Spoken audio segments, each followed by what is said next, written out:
Chesterfield. Chesterfield. First with premium quality and best for you. Chesterfield brings you Dragnet.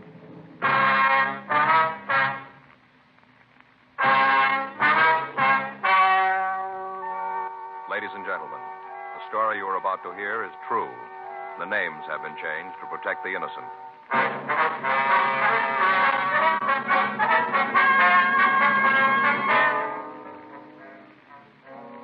You're a detective sergeant.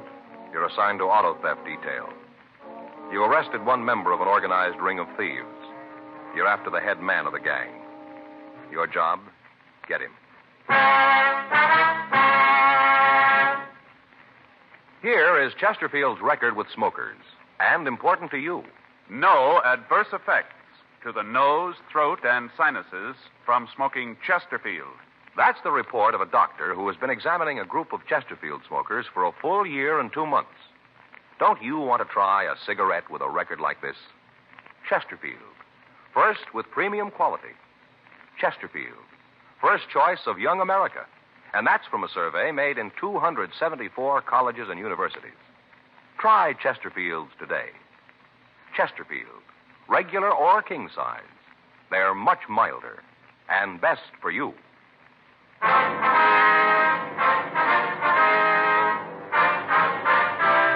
Dragnet, the documented drama of an actual crime. For the next 30 minutes, in cooperation with the Los Angeles Police Department, you will travel step by step on the side of the law through an actual case transcribed from official police files. From beginning to end, from crime to punishment, Dragnet is the story of your police force in action.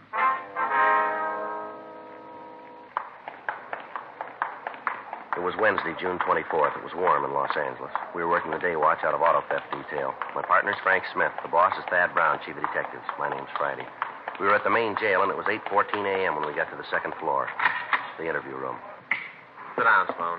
Yeah. Right there. You guys start pretty early in the morning, don't you? Yeah, once in a while. You got a cigarette? Yeah, there you are. Thanks. I never feel like I'm alive until I've had a cigarette in the morning. How about a match? Here.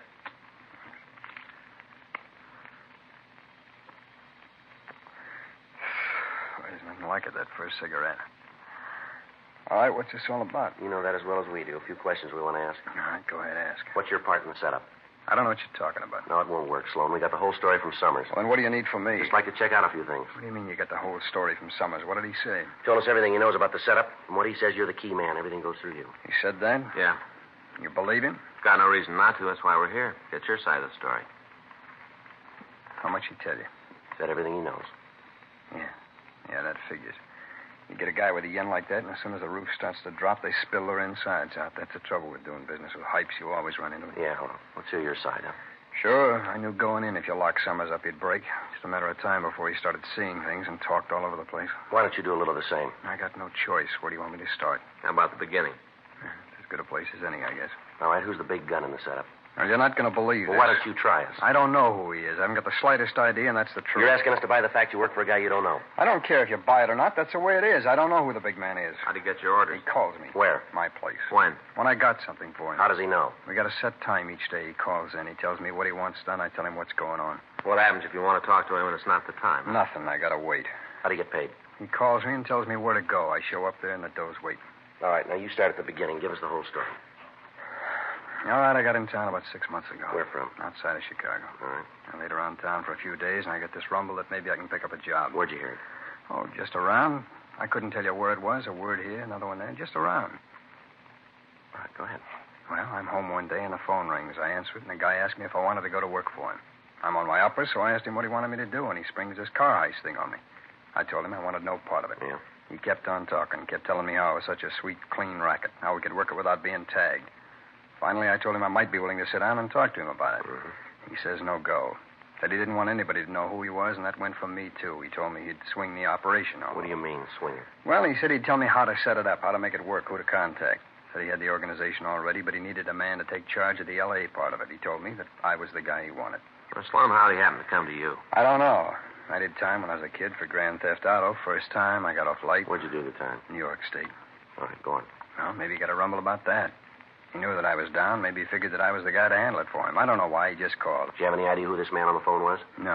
I thought about it a lot. I tried to come up with an answer, but there just wasn't any. At least none that I could find. Might have been somebody you met back east. I don't know. Could be. I got no way of knowing. The way the deal worked out, I didn't have any reason to get nosy. This guy really had it figured out like a charm. I still don't know how you tagged us.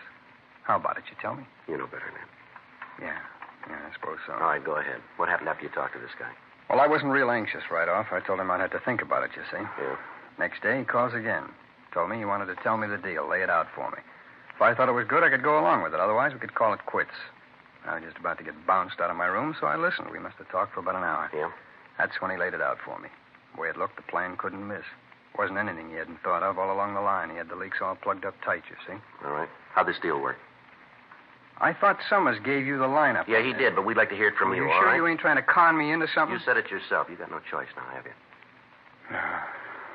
Well, the way it worked was smooth, real smooth. The boss, that's what I called him. He'd call me, tell me what kind of car he wanted. I'd get in touch with one of the boys and pass the order on, you see. Yeah. Hype would steal the car, call me. Who? Some hype would steal the car and call me right away, tell me where he had the car. Then the boss would call and I'd tell him. He'd drive by, look at the car. If he okayed it, he'd call me and I'd tell the fellow that stole it to get it rolling. They drive it to Mexico, huh? Yeah. First off, I'd meet him and give him enough money to get back here, though. And after that, they'd switch the plates in the car and then shove out. Where'd you get the plates? Oh, the boss would get them someplace. Then they'd be delivered to me. Always cold plates. I think he probably got them off of used car lots. I don't know, but that's the way it looked like to me. You see? Yeah. What happened then? Well, the guy'd drive the car straight through. He'd deliver the car to a contact down in Tijuana. What about the payoff from Mexico? How'd they work that? Well, that went through me, too. I'd get a call from the boss. He'd tell me where the meat was. I'd show up and pick up a paper bag with the narcotics. That the way the stolen cars were paid for? Narcotics? Yeah. Heroin was the best, so by the time we cut it down, it went a long way. What'd you do with the stuff? Well, some of it I'd use for paying off the hype that lifted the car, and the rest went on to the boss. How'd you get it to him? He'd call me, tell me where to leave it. Maybe an alley downtown, a telephone pole on Central. Once in a fountain right in front of City Hall. Every time, though, it was a different place. Yeah. Is it possible any of the others might know who he is? I talked to him. None of them know. I don't think they're holding out. Yeah. This boss, he ever say anything that could let you know where he was calling from? No. How about his voice? You get anything from that? What do you mean? You have an accent, something like that? No, nothing. He talked just like you and me. There's one thing, though. What's that? He's been around. He knows the tricks. He knows about me, everything I've ever done. The way he talks, you know he knows all the rackets. Mm-hmm. He ever sent you anything through the mail? Oh, what do you mean, like with the postman? That's right. No. A couple of times he sent me a batch of plates to use on the cars, but they come by messenger. One of the companies here? No, just a guy. I asked them who sent them, but they couldn't tell me. Couldn't or wouldn't? I ain't sure, but I really don't think they knew. It's always a different guy each time. Never the same one twice. You got some of the plates around? No, we used the last one on the car last night. When does the boss usually send them to you? Depends on how many cars we've taken. He keeps track. When we're out of cold plates, another batch of them shows up. It depends on the cars, you see. How about the other men working with you? The ones here in town? You give us a list of them? If I do, it makes me a pretty big fink. You don't, it's going to make you big trouble. I suppose so. There's nothing you guys can promise me for this, huh? You know the answer to that, too. We can see that the district attorney's office knows about the help you gave us. That's all we can do. It's better than nothing. Okay, I'll give you the names. Now, when this goes to trial, we can figure you'll be a witness for the state? Against who? Well, this boss, whoever he is. Sure, if you can get him. I don't think you will, though. Is that right? Sure, it stands to reason. I worked for the guy and never got to see him. He ain't going to want to see the police. Well, he's a little like you, isn't he? Huh? He's got no choice. We got the list of names from the suspect, and then we checked with Captain Carl Shy, Narcotics Division. He assigned 2 men to work with us on the case. We got in touch with the sheriff's department and filled Sergeant Judge Shelton in on the developments. A call was put into Al Gayton at San Diego, and he said that he'd get in touch with the Mexican authorities and line up the cooperation we needed from them. The name of the contact in Tijuana was given to them, but they were unable to locate the suspect. We asked the stats office to make a new run on the M.O. of the auto thefts in an attempt to come up with a new lead on the head of the ring of thieves. They turned up 6 leads that were checked out. They netted us nothing. We got in touch with the State Highway Patrol, and we worked out a system to intercept any cars that might be stolen in the future by the same gang. The plan was that in the event we received a call regarding a stolen vehicle, we'd put it on the air with the heading of the code word Alex. This would alert all police officers between Los Angeles and the Mexican border. The men named for us by the suspect Harry Sloan were all taken into custody. Further interrogation netted us no new information. In the meantime, the leader of the gang had apparently succeeded in setting up a new group of thieves and was operating again. The thefts continued through the next month. During that time, all precautions were taken to keep the stolen cars from getting to the border, but the speed with which the gang operated made apprehending them almost impossible. The radio operation with patrol units along the highway was tried, but by the time the cars were reported stolen to us and we were able to get a broadcast out on them, they were already across the border. Thursday, July 30th. Frank and I checked into the office. I'll check the book. Right. Anything? No, it's a call here from Fay, that's all. Well, Skipper sure hacked about this thing, huh? Can you blame him? No, I suppose now he's got a lot of people leaning on him. I don't know, Joe. It's about time the brakes start falling on our side. Well, we've been saying that for a long time, too. It doesn't seem to do much good. Even when we do nail the big gun, we're going to have to prove it, and that isn't going to be easy. Yeah. The way he's got it worked out, it's going to be awful tough to build a case that'll stick. Well, he doesn't handle the narcotics. He doesn't handle the money. All he does is okay the jobs. Yeah, but there's got to be an outlet for the heroin. And where's he getting rid of it? That's a good question. You know, we've been trying to come up with the answer a long time. No rumbles, informants don't know anything. I get it. Auto theft Friday. Yes, ma'am. Well, maybe we can help you. Yes, ma'am, huh? Well, yes. Well, could we meet you? Oh, no, ma'am. You won't be involved. Yeah, well, what's that address again? Yeah. Yes, ma'am. We'll be there. Oh, in about 10 minutes? What's that? No, ma'am. Just my partner. Yes, that's right. All right. See you then.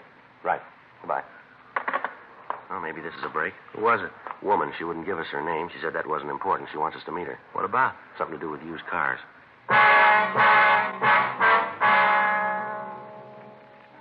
10:10 a.m. Frank and I left the office and drove to Hollywood to meet the woman who'd called in. She said that she wanted to meet us in one of the coffee shops along Vine Street. We drove out the new freeway to Hollywood Boulevard and then down to Vine Street. We parked the car and walked up to the coffee shop.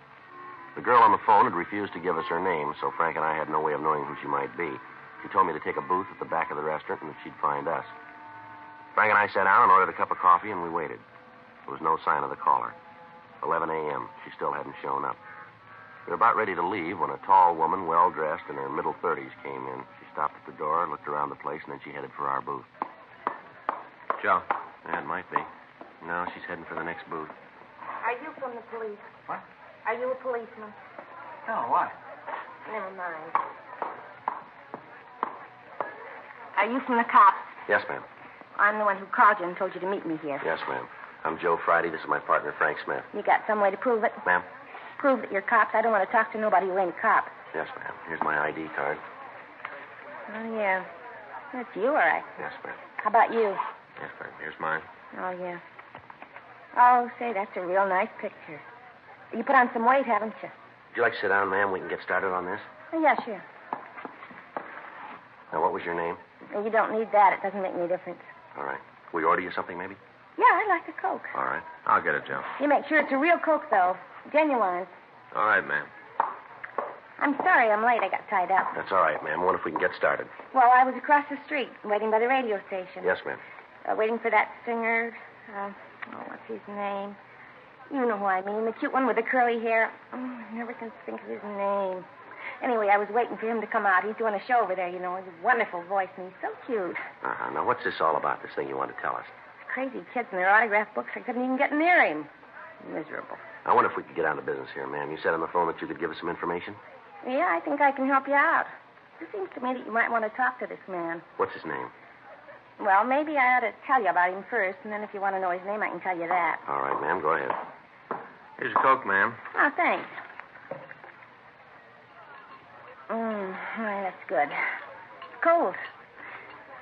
Do you want to go on? On? Yes, ma'am. About the man?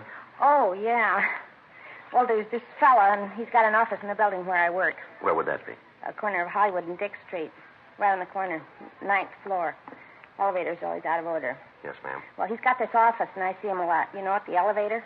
Maybe down at the magazine rack in the lobby. Anyway, I see him a lot. Mm-hmm. Well, about a week ago, he asked me for a date. Just like that. Come up to me while I was looking at TV Stars Parade. That's a magazine. Uh-huh. All about television stars. Where they work, what they're like. All interesting things like that. Like, do they like garlic and what kind of knot do they use in their ties? All interesting things like that. So this man asked you for a date, huh? Came up just like brass and asked me out. Well, first off, I was kind of flattered. You know, he's pretty nice. Drives a nice car and all, but I told him I couldn't go out with him.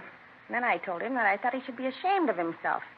I told him he should be ashamed of himself. Yes, ma'am. Sure. See, I knew he was married. Nice little wife, real cute. I saw her a couple of times around the building. Lately, she hasn't been too well. She's real cute. Imagine him asking me out and him a married man. Well, yes, ma'am, but why do you think that the police might be interested in him? I'm coming to that. That was good. Well, I kind of checked around, to see what this guy did and what business he was in. Yes, ma'am.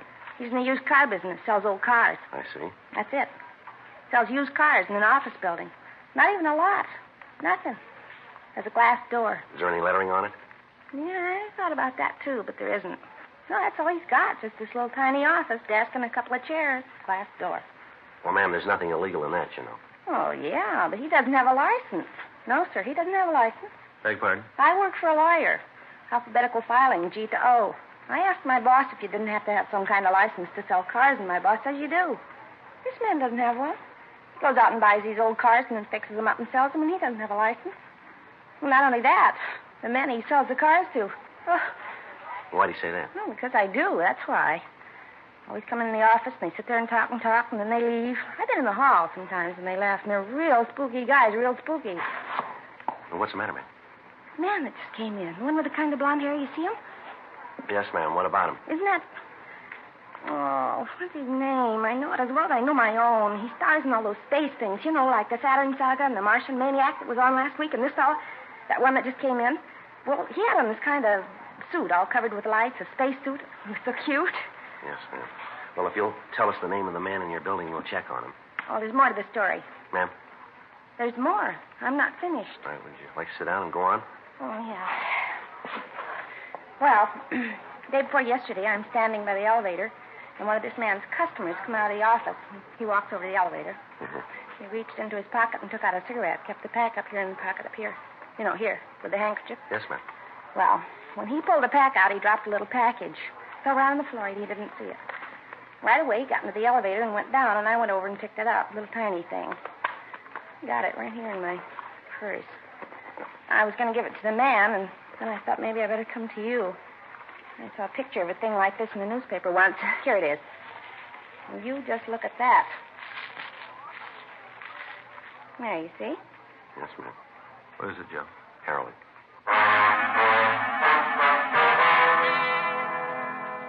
11:40 a.m.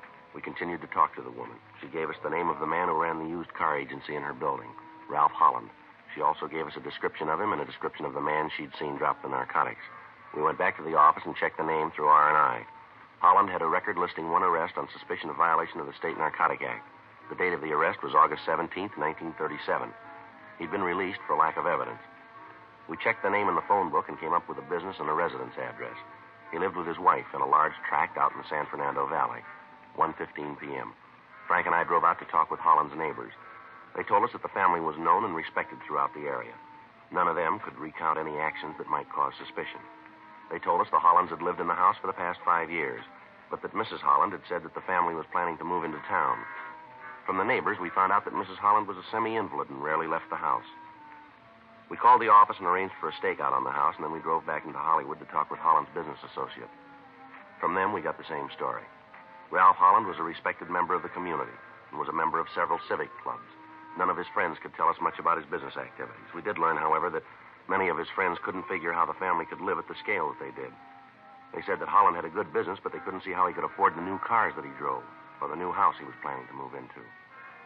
5:46 p.m. We checked back into the office and talked with Captain Nelson. Well, it should take us a couple of days to get the information back from the banks. Yeah. In the meantime, we got a lot of walking to do. Yeah. It's going to be tough. Well, Skipper said we could have all the help we needed. You get in touch with narcotics? Yeah, I called him this morning. They'll give us a hand. Yeah. Rough duty, isn't it? What do you mean? Well, we figured the guy's guilty. Looks good for it. Now the big job. Yeah? Got to prove it.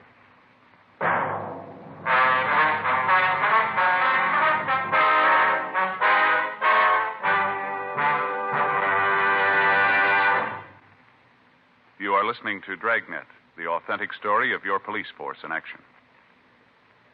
Years ahead of them all. Chesterfield is years ahead of all cigarettes. Chesterfield quality is highest. Here's the proof. Recent chemical analyses give an index of good quality for the country's 6 leading cigarette brands. The index of good quality table, which is a ratio of high sugar to low nicotine, shows Chesterfield quality highest. Chesterfield quality highest.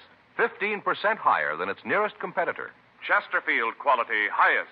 31% higher than the average of the 5 other leading brands. Don't you want to try a cigarette with a record like this? Chesterfield. First with premium quality and best for you. Try Chesterfield today. Regular or king size.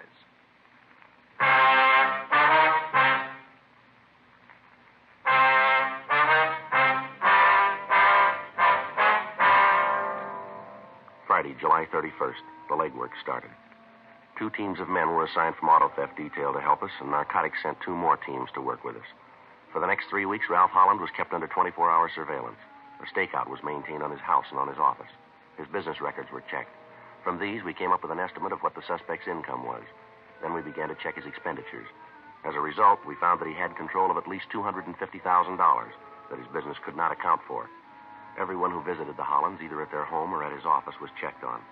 Among his visitors, we found several known narcotic dealers. The auto thefts continued, but by now the code system had begun to work. From July 31st to August 25th, 16 cars were stolen that we attributed to Holland's operation. All of them were recovered between Los Angeles and the Mexican border. All of the drivers of the cars were taken into custody, but none of them could give us any information to aid us in obtaining a conviction. During that time, Holland didn't make any attempt to handle any narcotics. A dictograph had been placed in his office, and all of his conversations were monitored, but nothing incriminating was said. We got the address of the new home the suspect had bought, and a complete set of listening equipment was installed there. From the time the couple moved into the house, their conversations were monitored 24 hours a day. The recordings were played for Captain Nelson, Captain Shy of Narcotics Division, and for the men from the district attorney's office. They agreed that there wasn't enough evidence to issue an indictment. Friday, August 28th, Frank and I checked into the listening post. Well, you might as well sit down, Frank. We got a long night. Gonna be better with a speaker. What? Fellows downtown putting a speaker, see? Earphones get too heavy. Oh, yeah. I was talking to Guy Anderson. He was out here. Said by the time you sit with those things on your head for a couple of hours, feels like somebody shot your ears full of Novocaine. Yeah. Speaker's better. Yeah, I imagine so. Easier, too. Well, better turned on. Yeah. Holland come home yet? Just walked in before we got here. Well, here they come. How about a drink? I'll have one with you. Oh, I'll fix it. Sounds like they're in the living room, huh? Yeah. Want to take a trip with me? Where to? Oh, I thought maybe we'd drive down south. You're not figuring on going to Mexico? Oh, I gotta, honey. And anybody else to send. Things been rough lately. Been picking the boys up as fast as I can find them. Why did you call it quits? You've made enough. Just about to do that, honey. This is the last trip. I'm glad of that. Honey, I don't like it. Maybe I'm just getting jittery, but I swear there have been men watching the house. Here, take your drink. Oh, you're just getting jumpy, honey. There isn't anybody watching and anybody who knows about us. Well, I'm glad you think that. I'm not too sure anymore. There's nothing to worry about. We're clean. This is the last trip. After that, we call it quits, okay? I'll be glad when it's over. You go with me, then. It'll be good for you. Get out of the house, see the country. Get you over this case of nerves you got. Might be kind of nice of that. Sure it would. Best thing in the world for you. See some new things. When do you figure to go? Oh, I'm going to pick up the car in the morning early. Thought we'd get away about 8. We can stay down there for a couple of days and get back Tuesday. Take our time. Have a few laughs. Who's going to pick up the car? A kid named Jimmy. We're going to meet him halfway, just outside of Del Mar.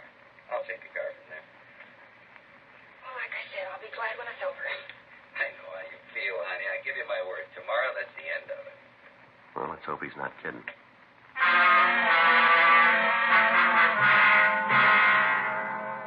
The following morning at 6:30 a.m., Frank and I, along with the men from Narcotics Division, were parked down the street from the Holland home.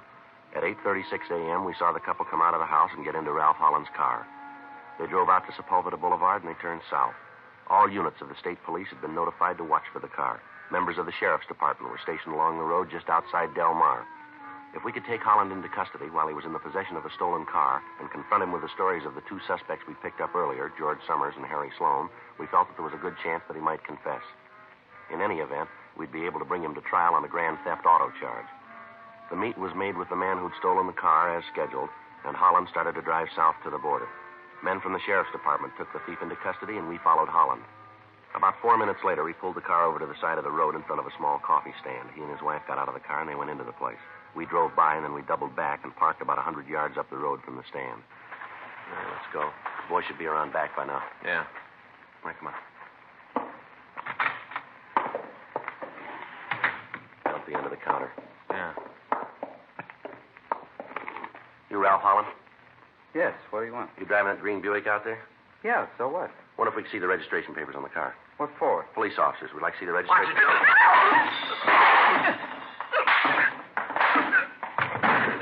What are you doing to him? You got no right to hit him like that. We weren't doing anything. You got no right. Come on, Holland. On your feet. You guys play a little rough, don't you? We didn't call it. You did. All right, hands are back of you. Stand still. How about it? He's clean. You guys sure got a lot of nerve to come in here and beat him up like this. Who tipped you? Who finked out? Well, don't worry about it. Somebody had to, but there wasn't anybody that knew. Nobody at all. How'd you find out? All right, come on. It's perfect. All the way around. Where'd I go sour? When'd I make the mistake? When you started. The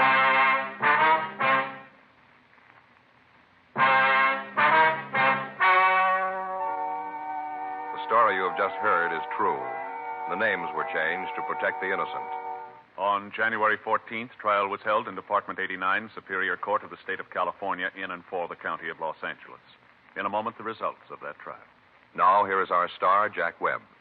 Thank you, George Fenneman. Next time you buy cigarettes, I wish you'd kind of keep us in mind and remember what we've told you about Chesterfield. First, with premium quality, highest quality, in both regular and king size. You smoke a couple of packs and you'll see what I mean. Chesterfields are milder with a wonderful taste. And you want to remember this. Chesterfield is America's best cigarette buy. See for yourself, won't you?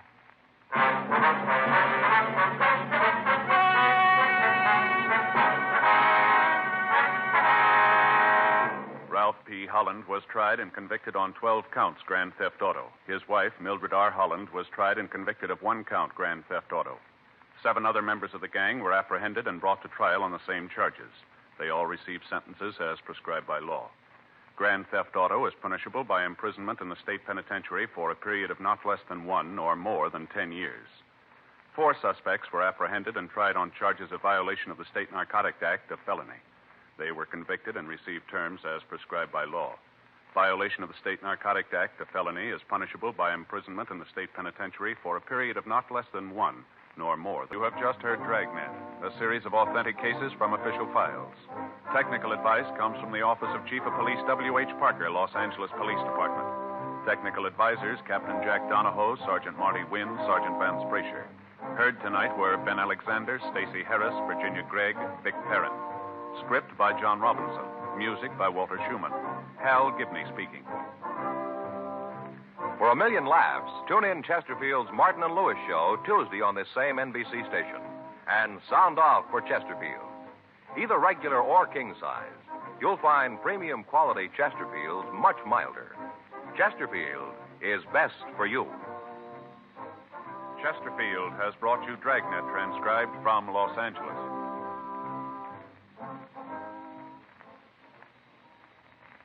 Now, new Fatima has the tip for your lips. Fatima tips of perfect cork. King size for natural filtering. Fatima quality for a much better flavor and aroma. So remember, new Fatima has the tip for your lips.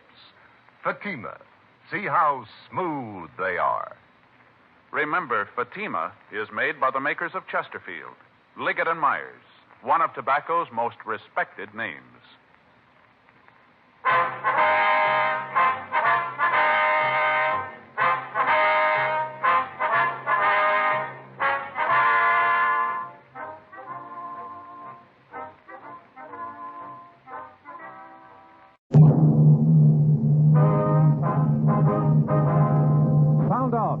Chesterfield.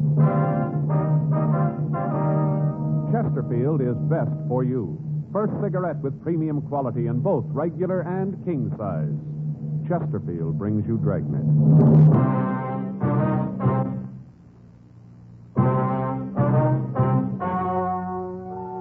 Ladies and gentlemen, the story you are about to hear is true. The names have been changed to protect the innocent.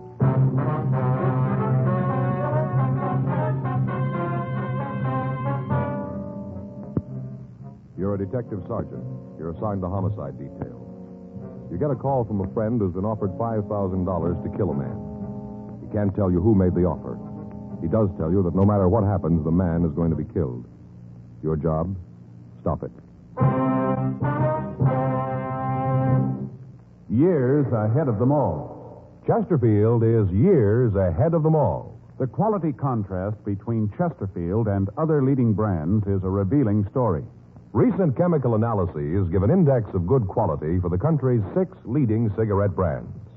The Index of Good Quality table, which is a ratio of high sugar to low nicotine, shows Chesterfield quality highest.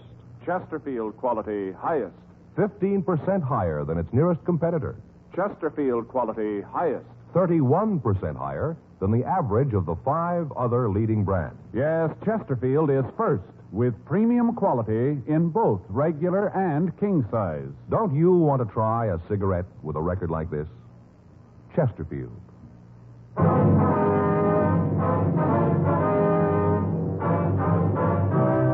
Dragnet, the documented drama of an actual crime. For the next 30 minutes, in cooperation with the Los Angeles Police Department, you will travel step by step on the side of the law through an actual case transcribed from official police files. From beginning to end, from crime to punishment, Dragnet is the story of your police force in action. It was Monday, February 9th. It was cold in Los Angeles. We were working the day watch out of homicide detail. My partner's Frank Smith. The boss is Captain Lorman. My name's Friday. I was on my way into the office, and it was 7:45 a.m. when I got to room 42. Homicide. That's you, Joe? Yep. You're in early, aren't you? Yeah, I couldn't sleep last night. Dropped off about 3 this morning, then woke up at 5, couldn't get back to sleep. I got up, made some coffee, and decided to come on in the office. Yeah, I had a little trouble last night, too. You See did? what I mean, yeah. What's your trouble? I don't know. I got up late yesterday morning. I guess that was it. I'll get it. All right. Homicide, Friday. Yeah. Mm-hmm. Yeah, I remember. Johnny. Yeah. Mm-hmm. When'd you get the letter? Yeah, we'll be right over. Right. Bye. You remember that bartender over in that place on 6th Street, fellow named Johnny? Yeah, is that him on the phone? Yeah, says he's got an offer to make himself a fast $5,000. What for? Somebody wants him to kill a man.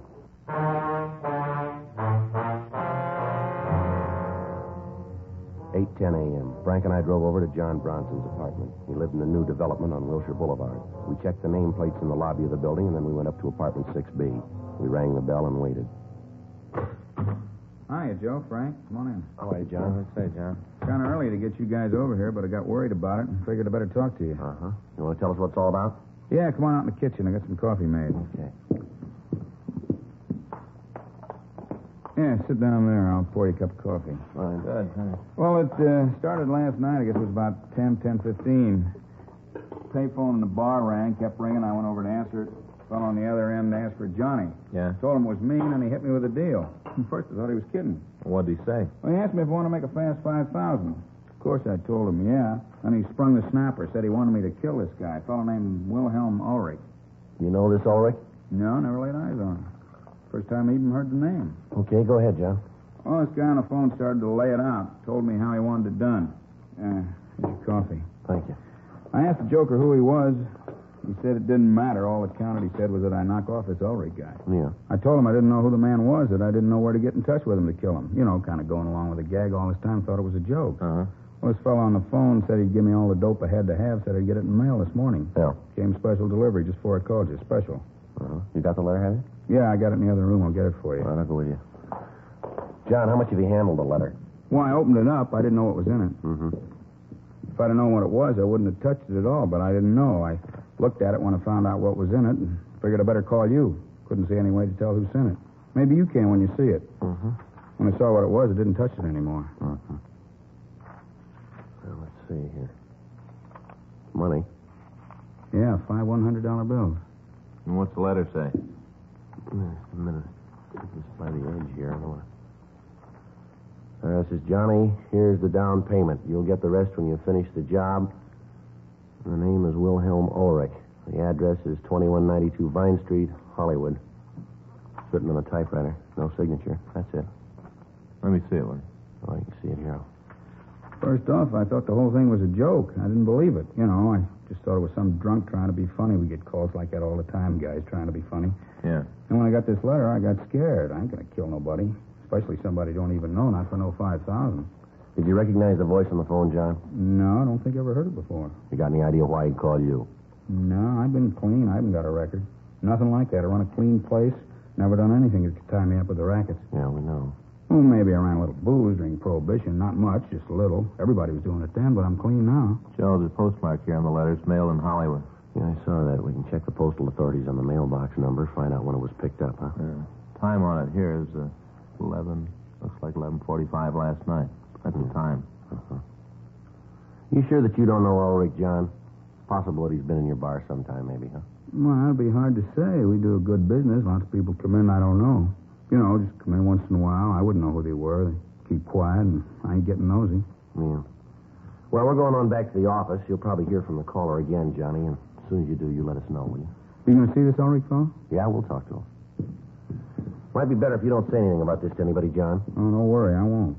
Okay, we'll be talking to you later. You be at the bar? Yeah, I'll be there at 4. Okay. Thanks a million. No strain. Glad to do it. Can't get over it, that guy calling and making an offer like that. I just can't get over it. He should know better than that. Yeah? Sure, you ought to know. Somebody ain't going to kill somebody they don't even know.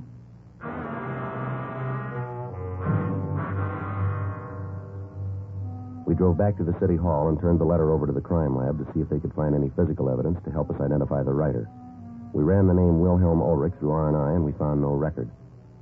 A further check on the name, and we came up with one possibility. The address listed on the report was the same as the one given in the letter.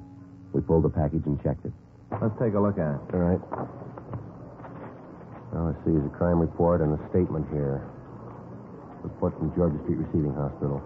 Well, what's the date on that? January 2nd last year. Yeah. Well, it seems this Ulrich got a hold of some poisoned wine. Wine? Yeah. Hey, wait a minute. Yeah? You remember, Joe? He was an old guy. He was a German. He got a bottle of wine for Christmas and opened it New Year's Day. We worked that case with LaMonica and Galindo. Oh, sure, I remember now, yeah. We ran down some of the leads for him. They didn't go anywhere. Yeah.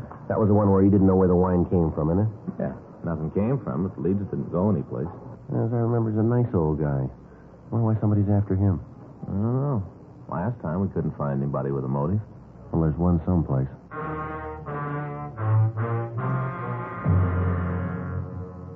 We'd helped investigate an attempted poisoning of Wilhelm Ulrich over a year ago. Somebody'd sent him a bottle of imported wine. Ulrich had opened the wine for dinner on New Year's and had drunk some of it. A short time later, he was seized with violent stomach cramps. He was rushed to Georgia Street Receiving Hospital for treatment. He was then transferred to the county hospital for further treatment. Examination of the remaining wine showed that it had been dosed with a quantity of poison. Fortunately, Ulrich didn't drink much of the poisoned wine, and he recovered. Detectives Joe LaMonica and Danny Galindo had handled most of the investigation.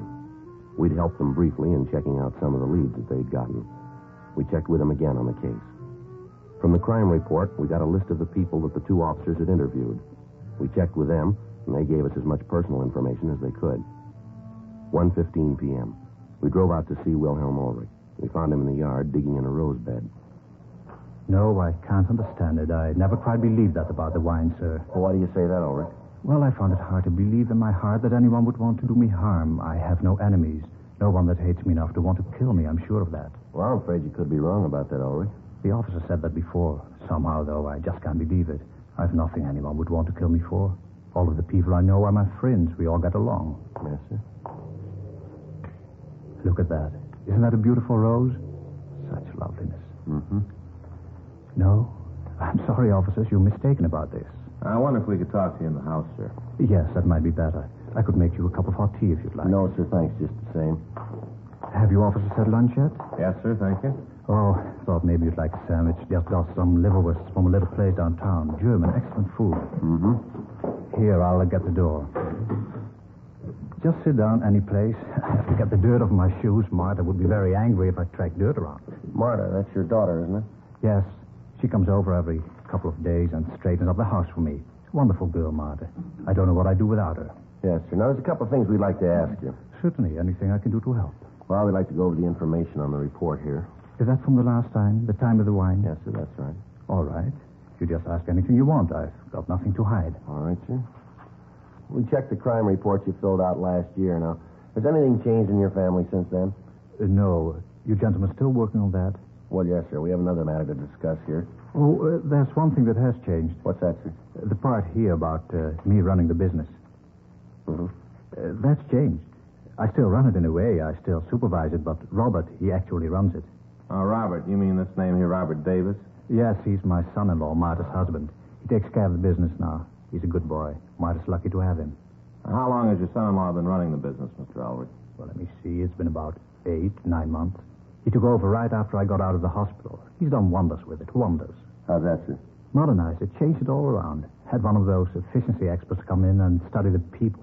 Time and motion men, I think they call them. Mm-hmm. They come in with a stopwatch and look at the people doing the work and figure out how long it should take them to do a certain job, and then they plan how the job can be done faster and cheaper. Wonderful thing, big changes. Yes, sir. I don't want you to take offense at this, Ulrich, but how are the relations between you and your son-in-law? I don't think I understand. Well, you get along. Do you have any quarrels, disagreements? Oh, no, Robert and I never disagree. I found out that it didn't pay to argue with him. Sir? I found out that it didn't pay. He was always right. Uh-huh. Yes, you see, we had a few arguments when he took over the business about this time and motion study thing. I see. You want to tell us about these arguments? They weren't anything serious. I didn't think that it was a good idea to change. I couldn't see any reason for it. Everything was going good. The business was making money. Everybody seemed to be happy. I didn't want to take a chance disturbing a good thing. You know, the golden goose. Mm-hmm. You want to go ahead, please? Well, Robert said that we were behind the times, that if we didn't do something about it, we wouldn't be able to compete with other people. We manufacture women's dresses, you know. Sure, I saw that on the report. I finally told him to go ahead. I thought that he'd fail. He didn't. Now we compete. More dresses, more money. The employees are happy. They have music, coffee times. They like it. But it's all changed. I don't go down there anymore. I don't care much for it. It's changed. So I just stay home and work in the garden. It's Robert's factory now. Uh-huh. You and Robert haven't had any other disagreements, have you? Oh, no. He's a fine young man, running the business very well. He's a good boy. I'm lucky to have him. Well, how about your competitors, Mr. Ulrich? How do they feel about this change in the way you operate your business? They resent it? Oh, no, I haven't really got any competitors. The big manufacturers don't care. I don't make enough dresses to bother them, and the other little men are in the same boat with me. They're too busy running the factories to worry about me. Mm-hmm. Now, can you think of anybody who might want to do a thing like this? How about that phone call? I told you before, I can't. I find it very hard to believe. Well, we'll have to talk to the people that you know, the people around you. We'd appreciate it if you didn't tell anybody what we were after. If you want it that way, it's so hard to believe. I still think you're wrong. Looks like it's going to rain. Be good for the flowers. It's been dry up in the valley. Farmers need the rain. Yes, sir. Now, you'll go along with us on this thing, will you? Not tell anybody about it? Sure, I'll help. It's all right if I tell my daughter and son-in-law about it, isn't it? Well, it'd be better if you didn't say anything to him or your daughter, not to anybody. They're going to see you here. They're going to ask questions. They're not stupid. Yes, sir. You could tell them that we were asking about somebody that you employ. How'll that be? What do I say if Robert asks what's it about? I have no secrets from him. Well, tell him we ask you not to tell anybody about it. Tell him it's police business. Happens all the time. I suppose I could do that, but I don't like it. I don't like it at all. It's lying. Yes, sir. That may be true, but it's the best way. Oh, I guess it's a small lie. I can tell myself that. It's a small lie. Now, we'll have some policemen come out and watch Mr. Ulrich until we find the person who's doing this. Do you have to do that? Yes, sir. I'm afraid so. Well, no, I don't like that at all. Even worse than the lying. No, I don't like it at all. Mr. Ulrich, I wonder if you really understand that when we ask you not to tell anybody about this, when we want to keep you under surveillance, it's just for your protection. But if what you say is true, if somebody really does want to kill me, if somebody hates me that much... Yes, sir. Can you stop them?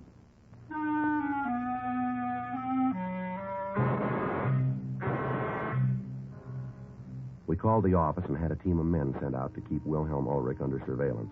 His house and his person were to be watched 24 hours a day until we apprehended the person or persons who wanted him killed. We spent the rest of the afternoon talking to the people in the neighborhood. From all of them, we got the same story. Ulrich was liked and respected through the area. All of the local shopkeepers and their business associates told us that he paid cash for everything he bought and that his credit was good. He was active in the local flower club and had twice in the past served as president of the organization. The neighbors confirmed what Ulrich had told us about his family. His son-in-law and his daughter seemed to be devoted to the elderly man and were constantly trying to get him to sell the house he lived in and come to live with them. 6:42 p.m. We returned to the office. Man, it's really coming down, huh? Yeah, it sure is. You got a raincoat in your locker? Yeah, I got one of those plastic kind in the bag. Oh, yeah, I want to get me one of those. I'll get mine. We'll go over and check the son-in-law. You got his address? Yeah, it's a place out on Ivar. Sure was a nice old man, huh? Yeah, he seems to be. So you want to grab my coat? I'll get the phone. Yeah, I'll get it. Thank you. Homicide, Friday. Yeah. Uh-huh. Yeah, John. When? Yeah. No, we'll be right over. Right away. You bet. Frank. Yeah? Call from the bartender, Johnny. Yeah? Says he just got another phone call. Person told him that he'd gotten the down payment for the job, and he wanted to know why Ulrich hadn't been killed. Yeah. Guy said if Johnny didn't get on it, the money wouldn't do him any good. Told him to make up his own mind. Uh-huh. Either he makes good on the job or they'll kill him.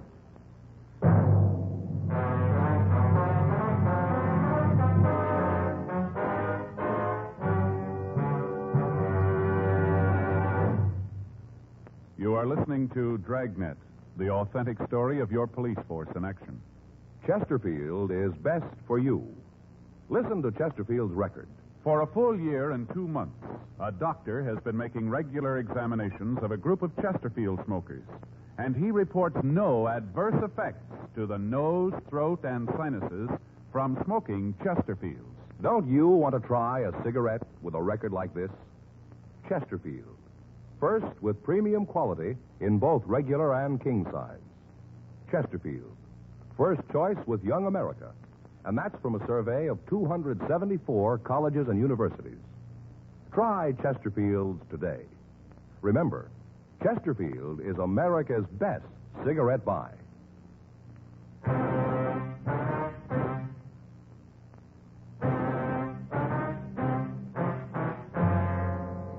7:10 p.m. We got to the bar on 6th Street. There were only a couple of people in the place. The bartender, Johnny, told us of the phone call that he'd received. He said that the person on the phone had told him that if he didn't hurry up and kill Ulrich, Johnny himself would be taken care of. We called Lee Jones at the crime lab to ask him if he'd been able to come up with anything on the letter. He told us that there was no way of tracing it. Fingerprints found on the letter were those of the bartender. Photographs were taken of the letter, and along with the money, it was booked for further evidence.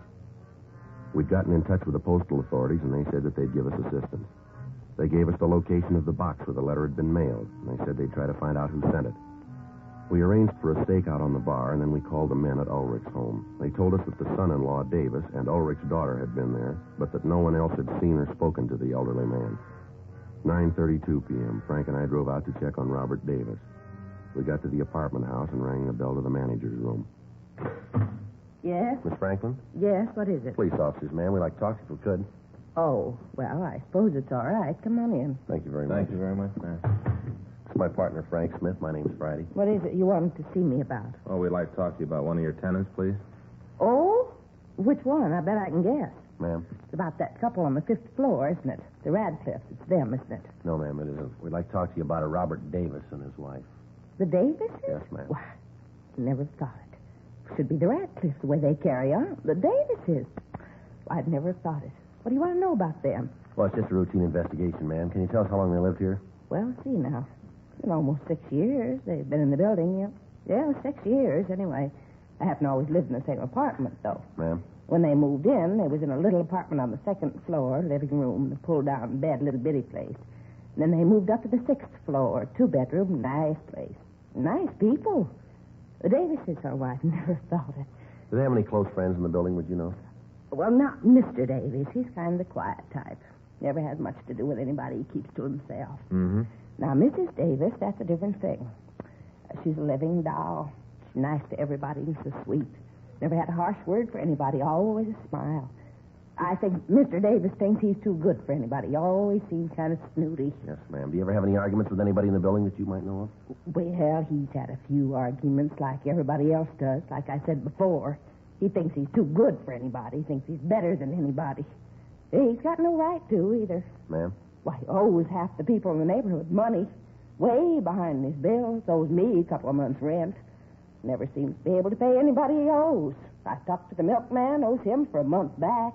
Every time he asks for his money, Davis tells him to come back and stop hounding him. Can't understand it. Seemed like such nice people when they moved in. 2 years ago, that's when the trouble started. Uh-huh. It was our understanding that he had a pretty good job. And he has. Works for his father-in-law, manages some kind of a factory. Dresses, I think. Oh, but that isn't it. He makes enough money. He just spends it faster than he makes it, that's all. I think he gambles. Why do you say that, ma'am? Oh, he's always going off on some kind of business trip. At least that's what he says it is, but I know different. Yes, how's that, ma'am? Well, he'd come back from one of those business trips once. Cab pulled up, and it just happened that I was standing out in front. A driver got out and gave him the bill for the cab, all the way from the airport. Almost $6. Well, anyway, when Mr. Davis got the money out of his pocket to pay the cab bill, a chip fell on the sidewalk. He didn't think that I saw it, but I did. The cab driver did, too. Well, what kind of a tip was it, ma'am? Well, you understand I'm not a gambling woman, so I wouldn't know. But the cab driver, he knew. Oh, you just betcha he knew right away.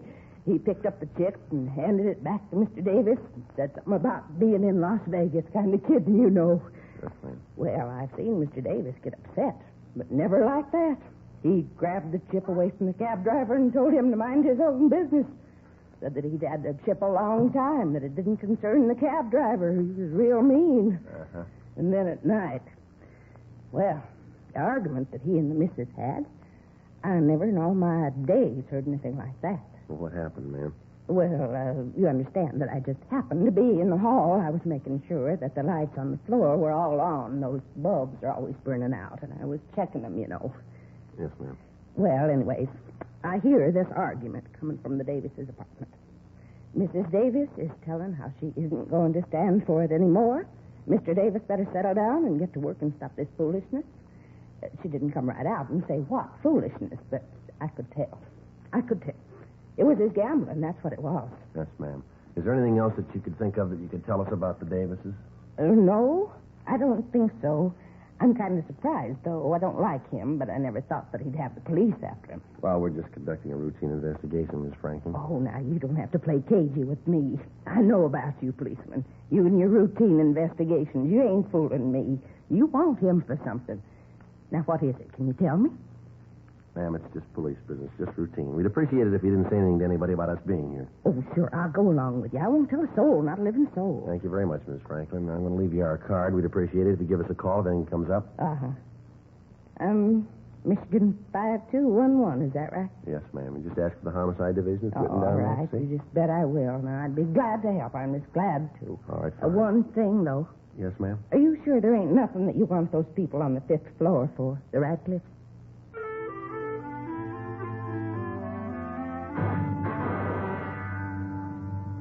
From the manager's office, we called the Ulrich home. We talked to Mr. Ulrich. He told us about the visit that afternoon from the Davises. He said that he hadn't told Robert Davis anything about the threats on his life. We went upstairs and talked to Davis. We told him that we had a serious matter to discuss with him, and we asked him to accompany us down to the city hall. I don't know what you're talking about. I told the police everything I know about this a year ago. I don't know anything about it. Wish I could help, but I can't. You know, this got me worried. Well, if you haven't done anything wrong, you got nothing to worry about. I haven't done anything wrong. In here. Go ahead. All right. Now tell me what this is all about. Frank? Yeah. You want to check the office, see if we got any answers to the calls this afternoon? Right.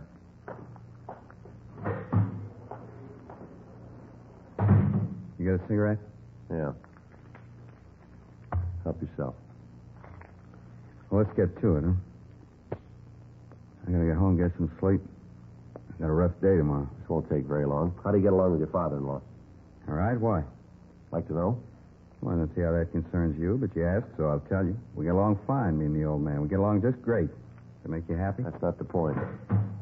Anything? No, nothing new. You go over to Las Vegas much, Davis? Not much. Why?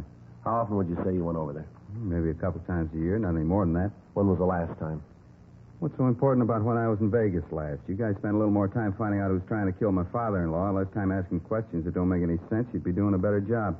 What can you tell us about somebody trying to kill your father-in-law? All I know is what he told me this afternoon. What did he tell you? Not much. Said something about a bartender, something about a phone call. He tell you who the bartender was? No, just that it was someplace over on 6th. All right, Davis, come off it, huh? What do you mean, come off it? You want to tell us why you did it, or do you want us to tell you? Did what? I got nothing to tell you. I don't know what you guys are talking about. We talked to your father-in-law this morning. We told him that we'd gotten a report that his life had been threatened. We didn't tell him how it happened. We didn't tell him where our information came from, so he didn't know. All right, so maybe I got it someplace else. Oh, wait a minute. You couldn't have. We didn't talk to anybody else. Well, I heard it someplace. I don't remember, but I heard it. We checked around, found out you gamble quite a lot. You're a steady loser. You owe a lot of money in town, don't you? Is that right? Yeah, that's right. Now, I think we can make you for the threat on Ulrich's life. I don't think we'll have any trouble at all. You had the motive. You had the opportunity. First thing in the morning, we'll check with the factory. We'll see if you made a withdrawal of $500. We make that, and you got big trouble. You figure you're going to be able to do that? We think so, yeah. We'll get your father-in-law down here and ask him what he told you this afternoon. Find out if he did tell you about that bartender, about the bar on 6th, about the phone call. You know, it doesn't look like there's going to be too much trouble making you for this. Save his time. What do you mean? You don't have to go through that trash. I did it. I tried to have the old man knocked off. Were you the one who sent him the wine last year? Yeah. That's when it started. I started to gamble. Lost a lot of money. Couldn't pay it back. No way to pay it back. Guys I owed the money to were leaning on me. I had to pay them off. Had to. Yeah. I could only think of one way. Get rid of the old man. Didn't you get a pretty good salary out of working for him? Yeah, pretty good, but it didn't go far. Not far enough. Tried to win it back. Make good on the losses I had. I couldn't do it. The more I gambled, the worse it got. I just couldn't do it. Wasn't any other way. No other way. I decided to kill the old man. It's the only way. Can't you see that? It's the only way I could get clear. Well, I figured if I could get rid of the old man, I'd have everything fixed. Everything would be okay. I guess it worked out all right anyway. what do you mean? Well, there's nothing in the book they can throw at me. He's still alive. I didn't kill him. Who got hurt? You did. Well, how do you figure? I didn't kill him. You're going to jail for trying.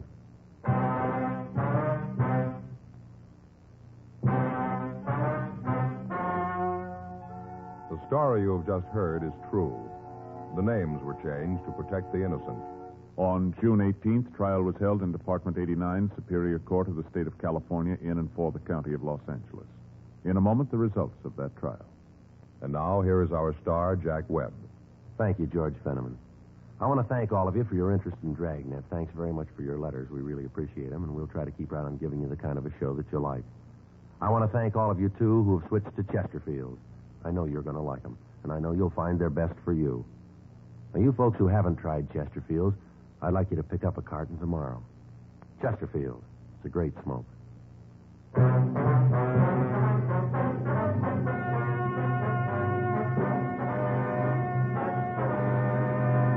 Robert Walter Davis was tried and convicted of attempted homicide. He received sentence as prescribed by law. Attempted homicide is punishable by imprisonment in the state penitentiary for a period of not less than 20 years.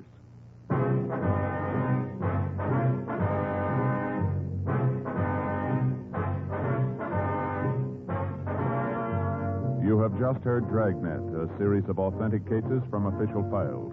Technical advice comes from the Office of Chief of Police W.H. Parker, Los Angeles Police Department. Technical advisors, Captain Jack Donahoe, Sergeant Marty Wynn, Sergeant Vance Frazier. Heard tonight were Ben Alexander, Vic Perrin. Script by John Robinson. Music by Walter Schumann. Hal Gibney speaking.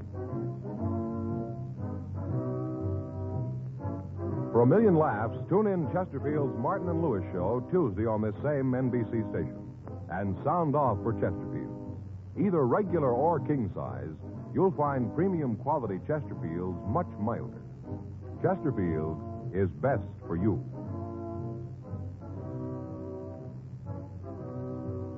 Chesterfield has brought you Dragnet, transcribed from Los Angeles.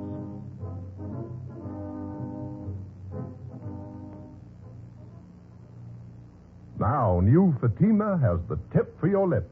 Fatima tips of perfect cork. King size for natural filtering. Fatima quality for a much better flavor and aroma. So remember, new Fatima has the tip for your lips. Fatima. See how smooth they are. Remember, Fatima is made by the makers of Chesterfield, Liggett & Myers, one of tobacco's most respected names.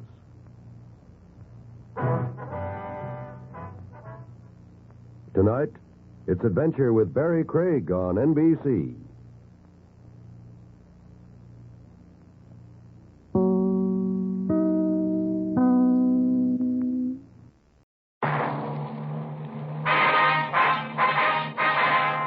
Sound off for Chesterfield. Chesterfield is best for you. First cigarette with premium quality in both regular and king size. Chesterfield brings you Dragnet.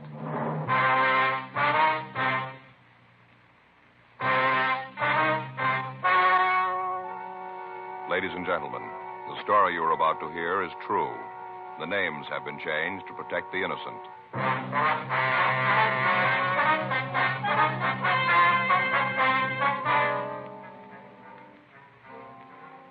You're a detective sergeant. You're assigned a robbery detail. A suspect has been apprehended. You have a positive identification from the victim. Your job, investigate. Years ahead of them all. Chesterfield is years ahead of them all. The quality contrast between Chesterfield and other leading brands is a revealing story. Recent chemical analyses give an index of good quality for the country's 6 leading cigarette brands. The index of good quality table, which is a ratio of high sugar to low nicotine, shows Chesterfield quality highest. Chesterfield quality highest. 15% higher than its nearest competitor. Chesterfield quality highest. 31% higher than the average of the 5 other leading brands. Yes, Chesterfield is first with premium quality in both regular and king size. Don't you want to try a cigarette with a record like this? Chesterfield.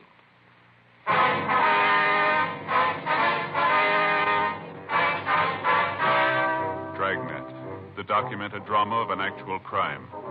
For the next 30 minutes, in cooperation with the Los Angeles Police Department, you will travel step by step on the side of the law through an actual case transcribed from official police files. From beginning to end, from crime to punishment, Dragnet is the story of your police force in action.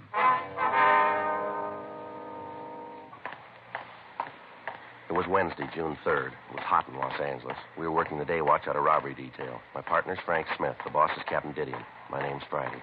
I was on my way into the office, and it was 7:46 a.m. when I got to room 27A. Robbery. Joe? Yeah? You're early.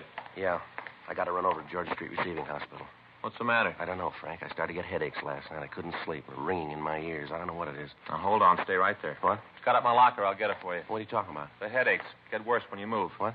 When you move around, it gets worse, right? Yeah? Feels like your head's going to blow up? Yeah. Uh-huh. Glad you came to me. I know just what it is. Got stuff right up here. Someplace. Yeah, here it is.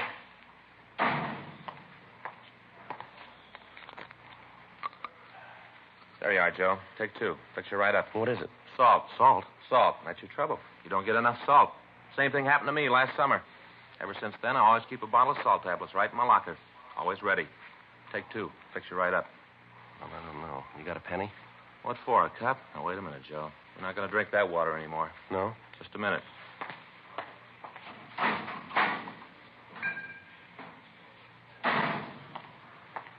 Bought a whole case of this for us. There you are, boy. Drink it right out of the bottle. What is it? Poland water, Joe. 100% pure. Right from the springs. Real water. Yeah? Yep. Read right there on the bottle, see? Not carbonated. Full of minerals and good things. Yeah, well, Frank, maybe I ought to wait and see the doctor, huh? Joe, believe me, I know what's wrong. It's happened to me. Same thing. Salt, that's what you need. Yeah. Well, there you are. Poland water and the pills fix you right up. There they are. Go ahead. Oh, look, I appreciate all this, really, I do, but I think I ought to see the doctor, huh? Joe, don't you trust me? Well, yeah. Take the pills. Salt. Salt. Take them. All right. There now. That wasn't bad, was it? If the headaches don't go away, we can drop by Georgia Street and see the doc. Oh, you want to give me the bottle? I'll put the cap back on. Keep it fresh for us. All right. Anything in the box? Yeah, in the arrest report, we're supposed to check the guy out. Anything on it?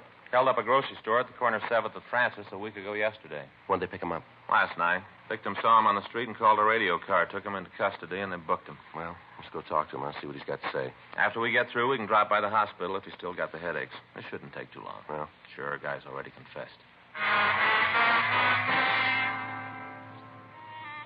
We ran the name of the suspect, Thomas Stanford, through R&I, but we found no previous criminal record for anyone of his description. 8:10 a.m. We drove over to the main jail. We went up to the second floor and signed in. Stanford was brought from his cell, and Frank and I took him to one of the interview rooms. We gave him a cigarette, and he started to talk. He was quiet and cooperative. Yeah, I did the robbery a week ago yesterday. I'd like to check some things out here on the arrest report. Sure, I want to get this over with. I did it like I told you. Nothing special. Just held up the store. Mm-hmm. Your full name is Thomas Arthur Stanford, is that right? Yeah, Thomas Arthur. My friends call me Tom. Uh-huh. Your home address is 1824 1/4 South Mariposa Avenue? Yeah, I live with my father, 1824 1/4 South Mariposa Avenue, LA7. What's your father's name? Arthur, same as my middle name. I was named after him. You employed? Not regular. What do you mean? Well, I don't have a regular job like in a factory or a store. I'm a gardener. I work for different people. Can you give us a list of the people you work for? I'm sure if you got to have. It's just routine. Oh. Yeah, I'll give them to you. You want to tell us how you committed the robbery? Yeah, I'll tell you. Isn't much to tell, though. It's pretty simple. I went in and held the place up, took the money. That's about all there is to it. Were you armed when you went into that grocery store? Yeah. Yeah, I had a gun. What kind of a gun? .32 automatic. Had 8 bullets in it. Where's the gun now? Threw it away. Where? In one of the ponds up in Ferndale. You mean up in Griffith Park? Yeah, just a little up the canyon there. You want to show us where it is? Sure. All right. If you start right at the beginning, tell us all about the robbery, what you did. Well, why do you have to know all that? I told you I did it. There's nothing more you have to know. We got to have it for the record. It's just routine, like I told you. You guys do a lot of things that's routine, don't you? Yeah, we do, quite a bit. Was there anybody in the store when you went in? Just the woman that owned the place. I guess she owned it. The way she carried on, you'd have thought it was her own money I was taking. Well, I took out the gun, and I told her it was a stick-up. I said for her not to cause any trouble. What'd she say to that? Well, that's when she got hacked at me, started to yell. And what'd you do? Well, I guess she figured I meant what I said when I told her to shut up. Anyway, she quieted down, and then I told her to get into the back room.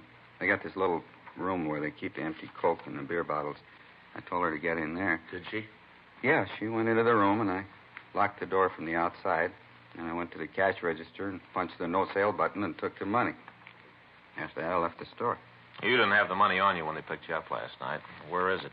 It's gone. I spent it. You spent it all? Yeah, every last nickel. I had myself a ball. You remember where you spent it? All around, different places. I bought myself some clothes, spent some of it in clubs. Just went. None of it left. You drive a car, Stanford? Yeah. Isn't mine, though. It belongs to my father. It's a big Chrysler sedan. Did you drive that when you held up the grocery store? Yeah, I had it parked down the street on 7th. Mm-hmm. Remember the time when you went into the store? Yeah. It was just after 12. 12 noon. What were you doing in the neighborhood last night? You mean when they picked me up? That's right. Just looking around. You ever been arrested before? No. Never been mixed up with the cops. You ever been to the hospital, mental institution? What do you ask a question like that for? Routine. Oh. Well, when I was a kid, I had my tonsils out. I was in a hospital then. A couple of days. I don't remember it too well. It was a long time ago. Mm-hmm. How old are you, Stanford? 28. All these questions you're asking me. I told the 2 cops that picked me up the same things. Why you got to ask them again? Can't you just send me to the penitentiary and get it over with? Got to double-check the story, Stanford. I suppose so. Just seems that you're going to a lot of trouble you don't have to. I told you I did it. I'm not giving you any trouble. I confess. No. My father know about this yet? Yeah, he was called. He's going to be pretty sore about it. All right. Sure, he doesn't know I used his car.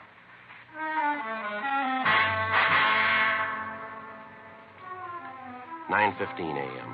We checked the suspect out of the main jail and took him over to the store that had been robbed. While Frank waited in the car, I went in and talked to the victim, a Mrs. Alice Kenwood.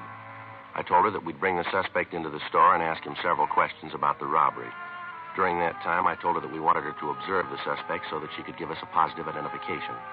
I told her that it would be better if she didn't talk to him and that if she had any questions, she could ask them through us. She agreed and said that she would do anything she could to help us in the investigation. I went out to the car, and Frank and I brought the suspect into the store. Come on back here, Stanford. What are you bringing me here for? What are you trying to prove? I'd like to have you explain a few things for us. Well, I told you all I could. I told you I committed the robbery. Isn't that enough? Just a couple of things we'd like to have you clear up for us. Well, what things? I told you how I did it. Well, she'll tell you. That's the woman I held up. She'll tell you it was me. She should know. She's the one who turned me in. How about it, Miss Kenwood? He's the one, all right. I'd know him any place. There, isn't that enough? What more do you want? I'd like to have you show us just how you came into the store, what you did while you were in here. You mean the whole thing? Yeah, from the time he came in through the door. All right.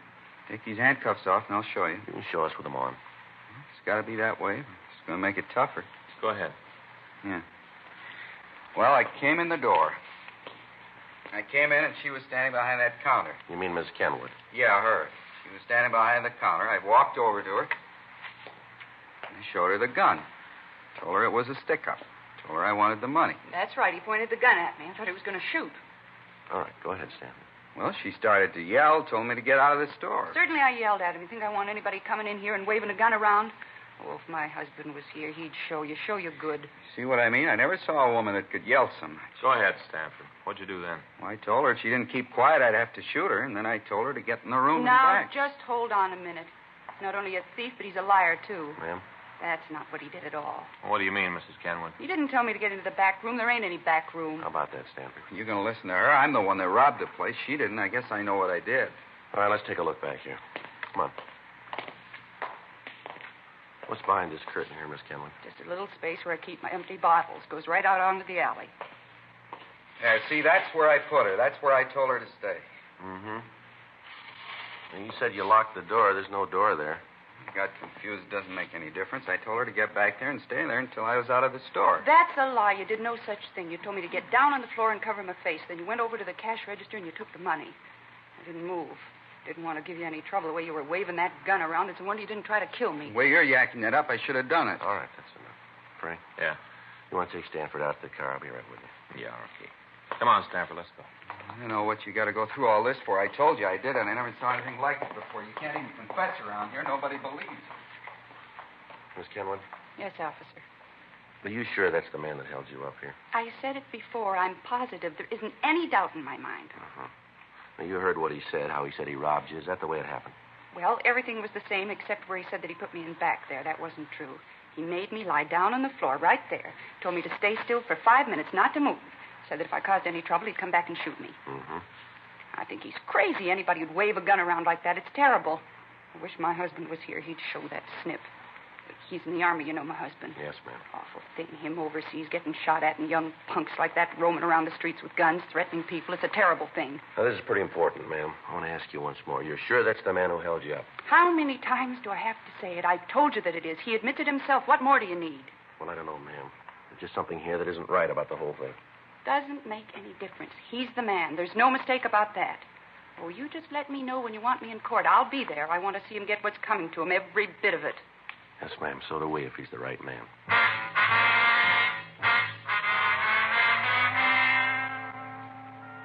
12:22 p.m. We drove the suspect back to the city hall for further questioning.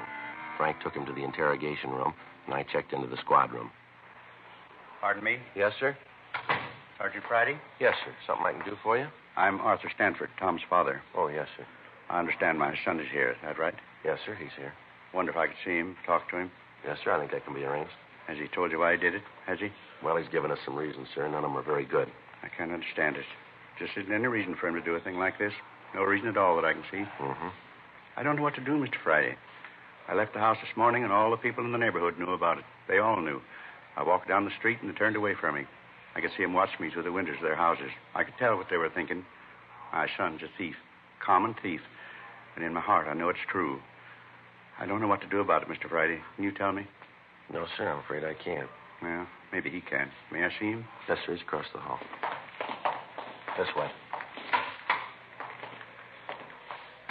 Right over here, sir. I wonder if I could have a cigarette? Yes, sir. Here you are. Here's a match. Thank you. I'm not sure what I'm going to say to him when I see him. Wish I had some time to think. Well, you don't have to go in now if you don't want to, sir. Oh, it wouldn't help any to put it off. Won't get any easier with time. I might as well get it over with. All right, sir.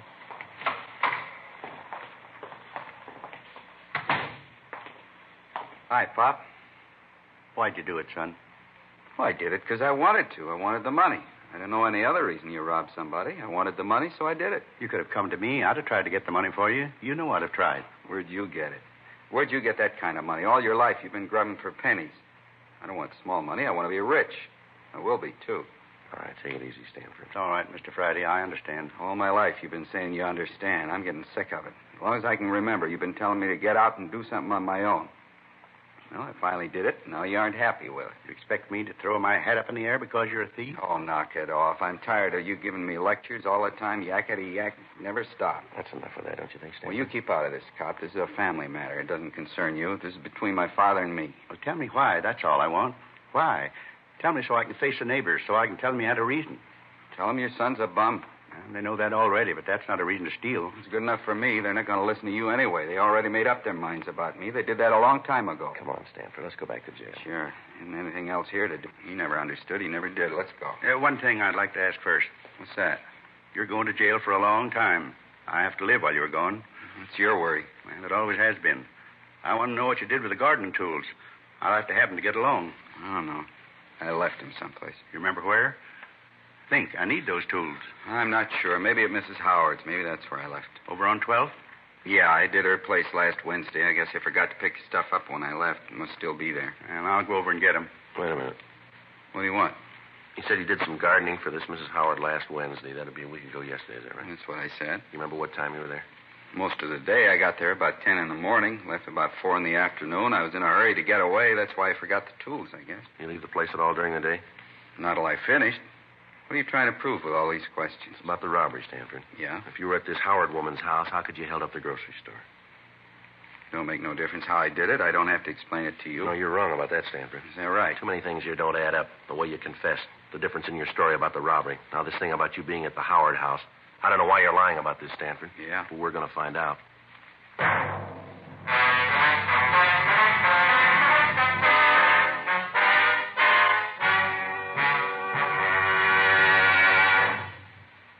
You are listening to Dragnet, the authentic story of your police force in action. Chesterfield is best for you. Listen to Chesterfield's record. For a full year and 2 months, a doctor has been making regular examinations of a group of Chesterfield smokers, and he reports no adverse effects to the nose, throat, and sinuses from smoking Chesterfields. Don't you want to try a cigarette with a record like this? Chesterfield.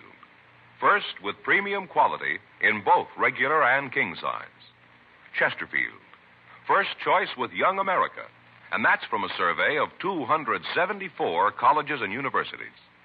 Try Chesterfields today. Remember, Chesterfield is America's best cigarette buy.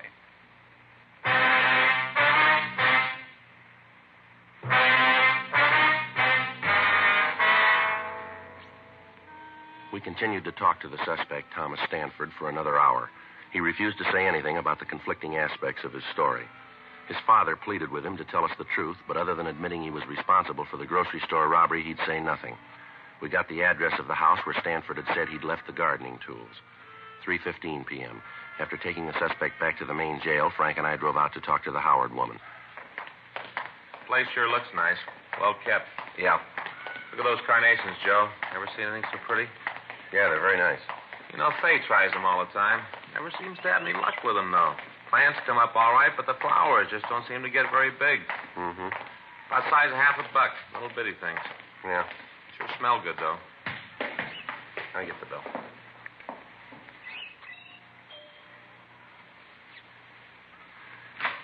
Yes?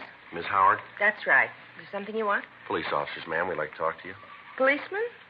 What do you want to see me for? Well, it's about a man who did some work for you, Thomas Stanford. Oh. Yes, come in, won't you? Thank you very much. My name's Friday, Mrs. Howard. This is my partner, Frank Smith. Well, how do you do? How do you do, ma'am? Just sit down there. I'm having a late lunch. Can I get you anything? No, thank you. No, thank you. Sure you wouldn't have a glass of iced tea or something like that? No, thanks, Miss Howard. How about this man, Stanford? Oh, yes, Tom. He's a good gardener.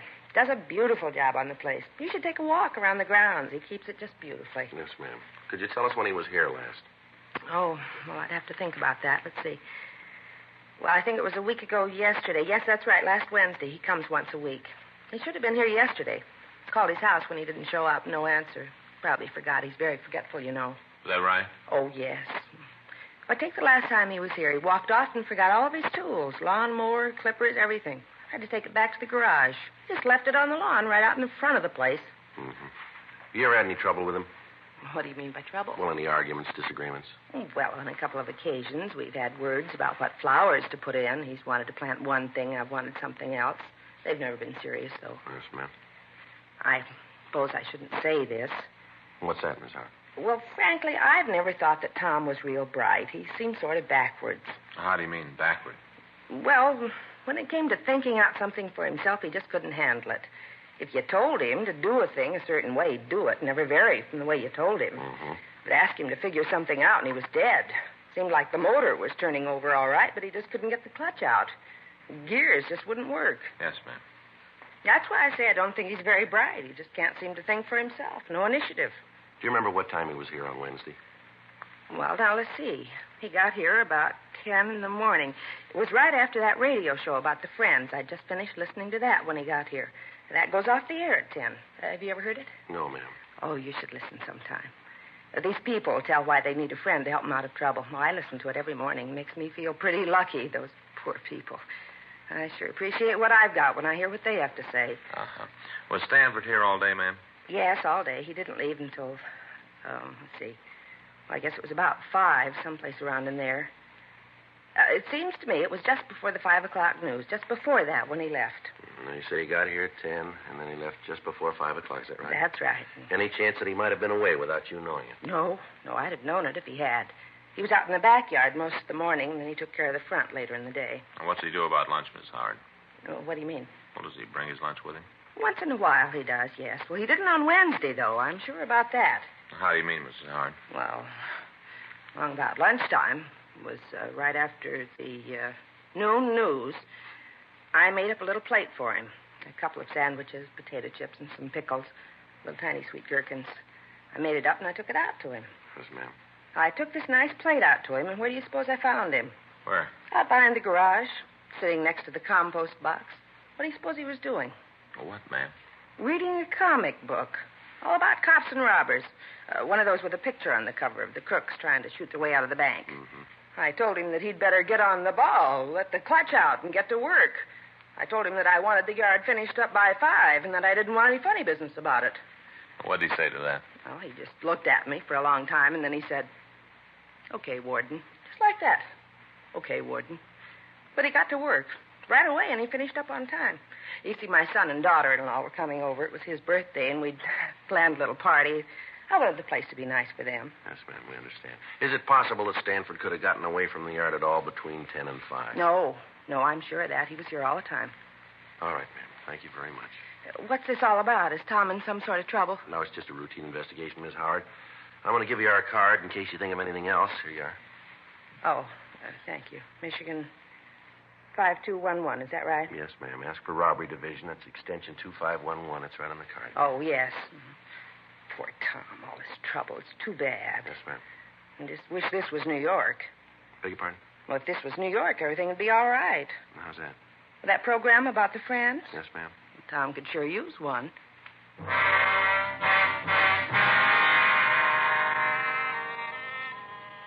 We left Mrs. Howard's home and talked to some of the people in the neighborhood. They told us that the Howards were respected people in the community, and some of them verified the fact that Stanford had worked for almost 2 years. The man who lived directly across the street from the Howard house said that he'd talked with Stanford on the afternoon of the robbery. He said that he'd asked the suspect about the seeds that he used to raise the carnations that were planted along the front of the house. He went on to say that he'd been working in the front yard of his own house all afternoon and that he'd seen the suspect throughout that time. We drove back to the grocery store and talked with the victim, Mrs. Kenwood. Under questioning, she admitted that she could have made a mistake about the identification, but she said that if she was wrong, the thief could act as a double for Tom Stanford. 10:30 p.m., we drove back to the main jail and picked up the suspect. We took him back to the city hall and talked to him in the interrogation room. He was sullen and refused to answer our questions. Stanford? Yeah? I'd like to have you tell us the truth this time. I told you it isn't my fault. If you don't believe me, it isn't my fault. Now, look, Stanford, we talked with this Mrs. Howard. She told us that you were working for her all day a week ago Wednesday. So what's that prove? Well, you admit it's true then, huh? Sure, it's true. I was working for Then how could you have gotten to the grocery store and held it up?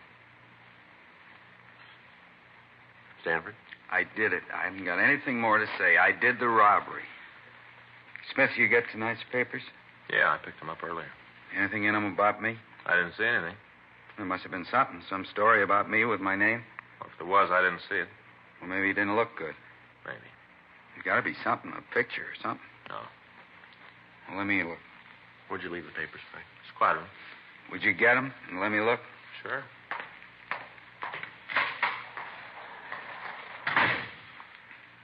Pretty important to you that you're in the papers, isn't it? I just want to see him, that's all. Well, he'll bring them back. He must have made a mistake. There's something about me. There's got to be. It isn't every day there's a robbery like this. The papers would write it up big, wouldn't they? I don't know. Well, sure they would. There was a story when the place was robbed, told all about how it was done. It was just a little story, but now they've got me. It seems you should have a picture.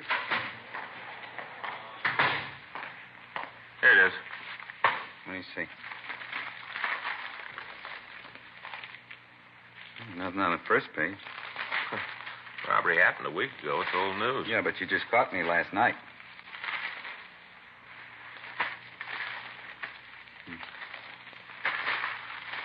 Nothing. Not one lousy word. Nothing at all. That makes a difference, doesn't it? Sure it does. Sure. If there isn't anything in the papers, how are people going to know I did it? How are they going to know? They won't. But they got it. They got it. Don't you see that? If they don't know that I did the robbery, there ain't no reason for it. No reason at all. What do you mean, Stanford? Well, there won't be no pictures, no nothing. People still think I'm nobody. No one's going to know that I did do something. No one will know. Well, the way it looks to us, you didn't do it. But there should be a story about it, about how I confessed. Maybe not a picture, but at least a story, something.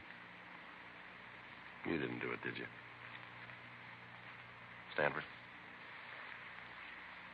Come on. You didn't hold up that store, did you? No. No, I didn't. I thought I could get away with it. I thought that if I confessed, you'd put me in jail and people would look at me different.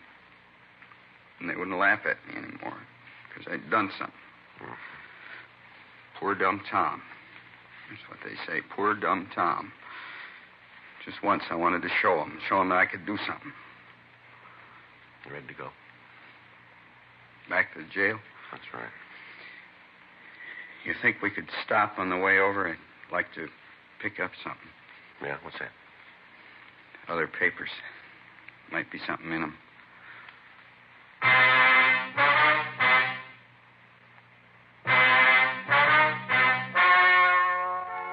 The story you have just heard is true. The names were changed to protect the innocent. On June 4th, a meeting was held in the District Attorney's Office, City and County of Los Angeles, State of California. In a moment, the results of that meeting.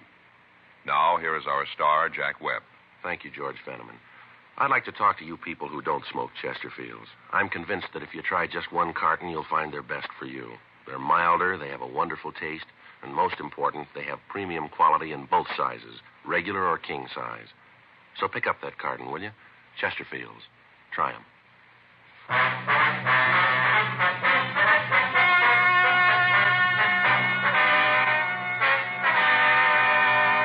A 5.10 report was filed on Thomas Arthur Stanford, and he was released from custody. 10 months later, on May 22nd, James R. Rogers was apprehended while attempting to hold up a liquor store at the corner of 3rd and Temple Streets. While being interrogated, he confessed to committing the robbery that Stanford had been accused of. The physical appearance of the two men was almost identical. Rogers was tried and convicted of robbery in the first degree and received sentence as You have just heard Dragnet, a series of authentic cases from official files. Technical advice comes from the Office of Chief of Police W.H. Parker, Los Angeles Police Department. Technical advisors, Captain Jack Donahoe, Sergeant Marty Wynn, Sergeant Vance Frazier. Heard tonight were Ben Alexander, Virginia Gregg, Vic Perrin. Script by John Robinson. Music by Walter Schumann. Hal Gibney speaking. For a million laughs, tune in Chesterfield's Martin and Lewis show Tuesday on this same NBC station. And sound off for Chesterfields. Either regular or king size, you'll find premium quality Chesterfields much milder. Chesterfield is best for you.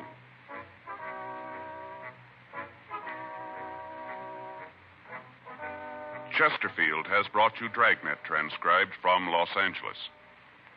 Now, new Fatima has the tip for your lips. Fatima tips of perfect cork. King size for natural filtering.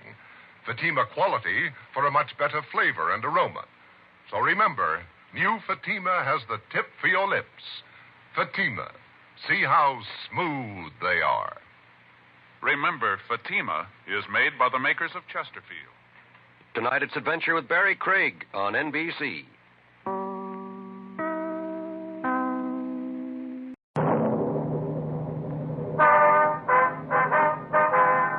Sound off for Chesterfield. Chesterfield, first with premium quality and best for you. Chesterfield brings you Dragnet.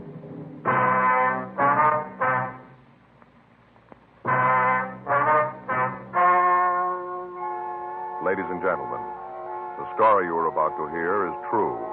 The names have been changed to protect the innocent.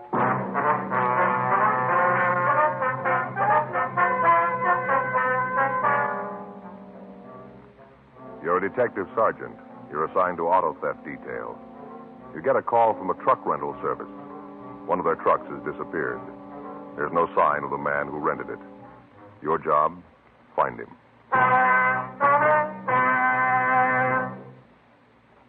Years ahead of them all. Chesterfield is years ahead of them all. The quality contrast between Chesterfield and other leading brands is a revealing story. Recent chemical analyses give an index of good quality for the country's 6 leading cigarette brands. The index of good quality table, which is a ratio of high sugar to low nicotine, shows Chesterfield quality highest. Chesterfield quality highest. 15% higher than its nearest competitor. Chesterfield quality highest. 31% higher than the average of the 5 other leading brands. Yes, Chesterfield is first with premium quality in both regular and king size. Don't you want to try a cigarette with a record like this? Chesterfield.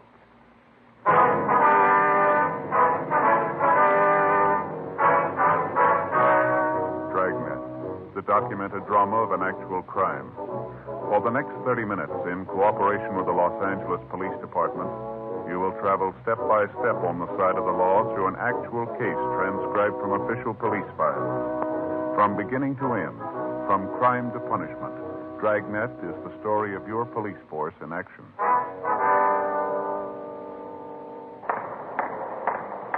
It was Monday, April 20th. It was warm in Los Angeles. We were working the day watch out of auto theft detail. My partner's Frank Smith. The boss is Captain Nelson. My name's Friday.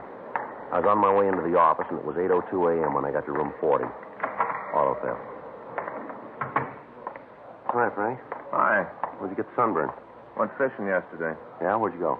Down Newport. How'd you do? Didn't. What do you mean? I didn't. Yesterday's the first day off we've been able to collect for a month. Yeah, I know. Last Thursday, I checked with the skipper.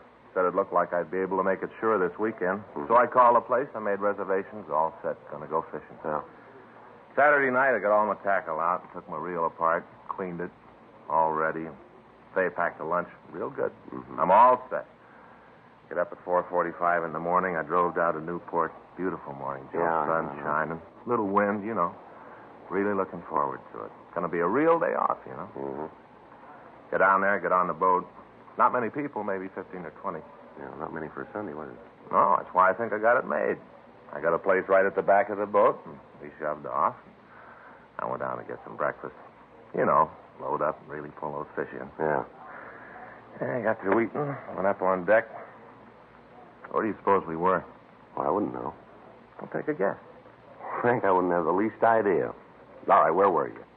Right back at the dock. What? Yeah. Right back at the dock. They'd gone out to the ocean, and the water was so rough they turned around and came right back.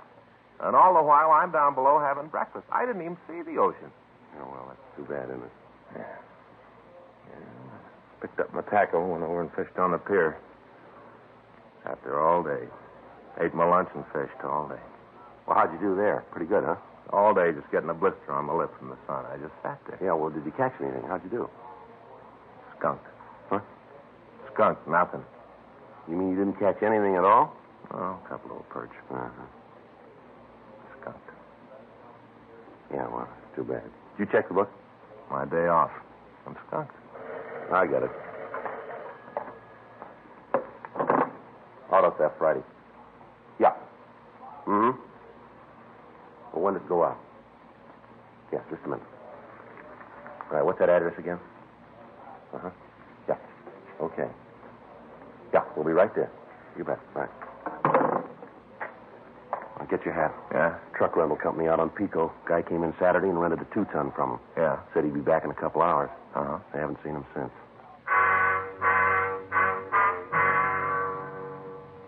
(8:24 a.m.) We drove out to the address of the Coventry U-Drive truck service. The lot was on the corner of Pico Boulevard and Cambridge Street.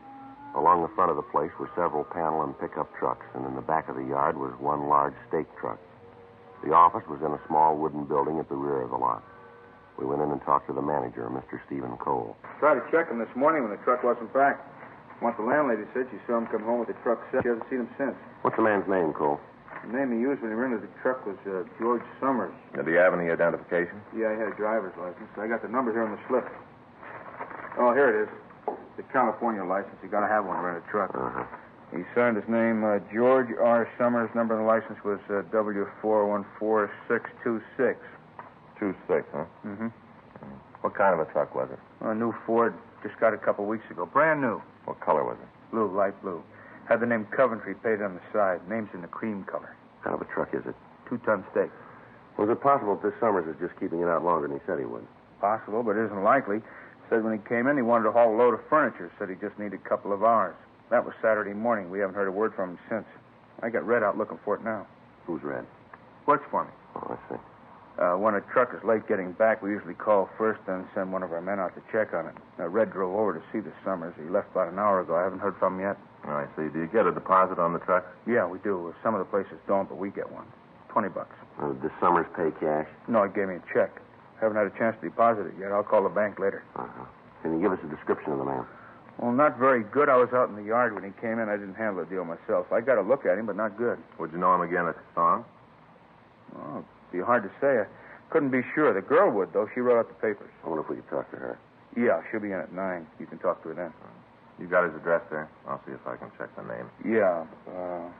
Here it is. 2462 New Jersey Street. Okay. Can you give us some kind of a description on him? Well, I told you I didn't get a good look at him. He's a small fella, blonde, maybe 25 or 26 around in there. That's about the best I can do. Excuse me a minute. Yeah. Coventry, you drive? Yeah, how big? Oh, sure, we got one, yeah. Wait a minute, I'll check. Just a minute. Run you 210 the first hour, $1.25 an hour after that. Mm-hmm. No, there's gas in it when you get it, that's right. Oh, you pay for the gas. Well, there's a $20 deposit. That's right. Well, you get it back. California driver's license. Right. Cole. C-O-L-E. Okay, bye. All right, if I use the phone there? Oh, sure, help yourself. Thanks.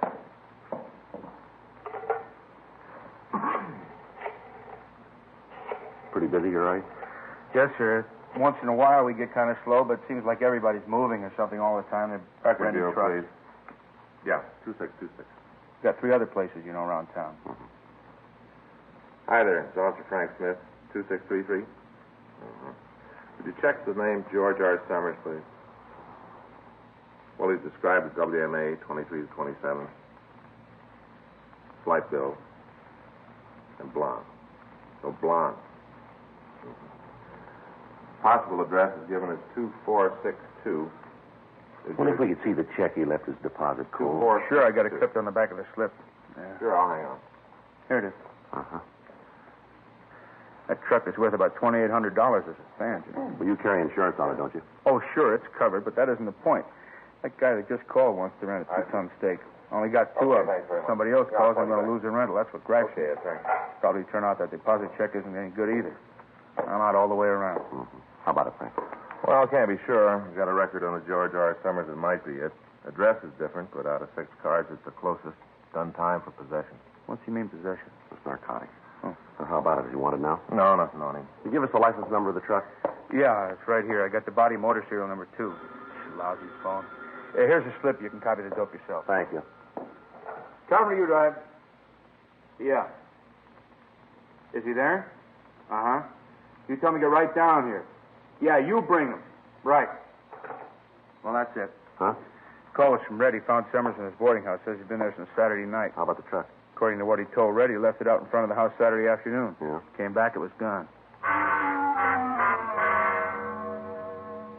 9:14 a.m. The owner of the truck rental service called the bank that the deposit check had been written on.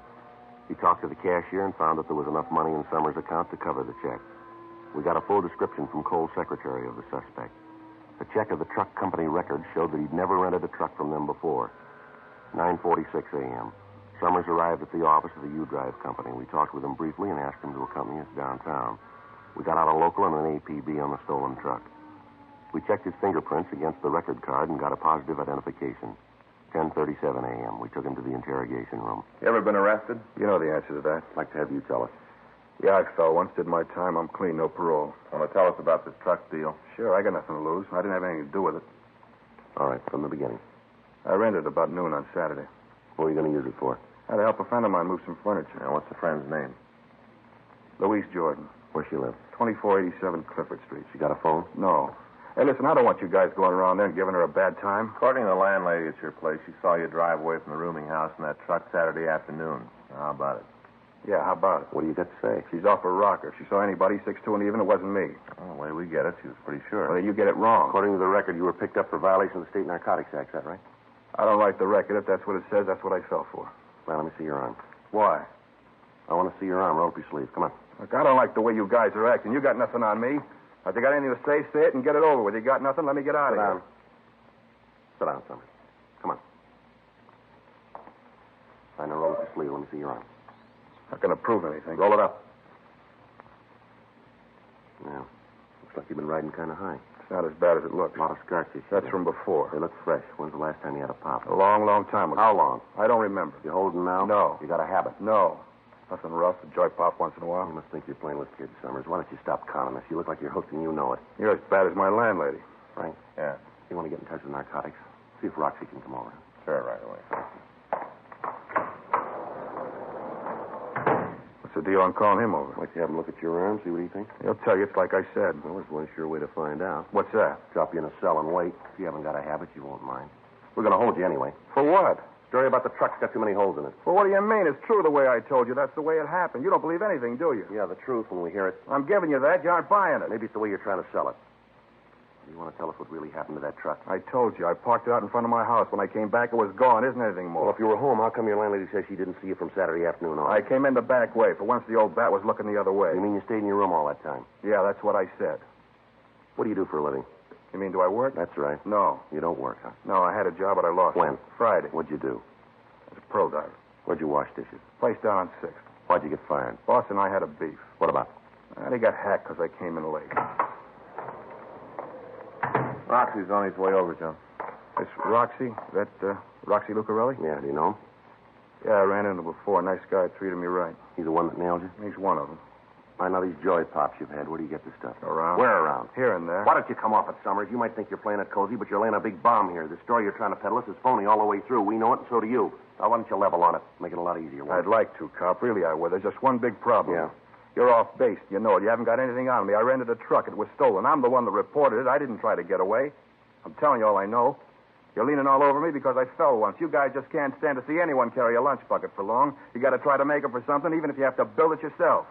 But you made a big mistake this time, Cop. You haven't got anything on me that you can stick. All I got to do now is keep my mouth shut and you're up an alley. And that's what I'm going to do. You're not going to get another word out of me. All right, now tell us again about the truck. Come on. What time did you find out it was gone? You can tell us that. Did you leave the keys in the truck when you parked it? All right, mister, you're playing it smart. Let's see how long you can make it last. We'll see how it is after you've been sitting in the cell for a few hours. We'll try it again then, huh? I'm going to take my time. You do that. We got a lot of it. Sergeant Roxy Lucarelli came over from the narcotics division to talk to the suspect. Summers would say nothing. The marks on Summers' arm were fresh, and indications were that he was a narcotics user. Summers was booked at the main jail on suspicion of violation of the State Narcotic Act, a felony. Frank and I, along with Sergeant Lucarelli, went over to the suspect's rooming house. A thorough search of the place netted us nothing. We talked with the landlady, and she gave us the same story she'd given the owner of the U-Drive truck service. She said that it was possible for Summers to come in through the back of the house and get to his room without being noticed. But she told us that there'd been several phone calls for him on Sunday, and that when she'd knocked on his door, there'd been no answer. 5:30 p.m. We checked back into the office and found that there'd been no replies to the broadcast we'd gotten out on the truck. We ran Louise Jordan, Summers' girlfriend, through R&I, but we found no record on anyone answering her description. We drove out and talked to her, and she verified the suspect's story about moving the furniture. A meeting with the district attorney's office decided that there was not enough evidence to bring Summers to court on the narcotics charge and not enough to issue an indictment for the theft of the truck. He was released from custody. In the next 3 weeks, we got reports of 4 more trucks being stolen. The M.O. was the same as with the Coventry U-Drive theft. In each instance, the persons involved were checked out, but the leads we came up with led us nowhere. Additional M.O. bulletins were gotten out warning all operators of U-Drive agencies to be on the lookout for a thief or thieves unknown. Another 2 weeks passed. The thefts continued, but the thieves had switched their method of operation. They were now stealing privately owned automobiles from parking lots and in front of homes.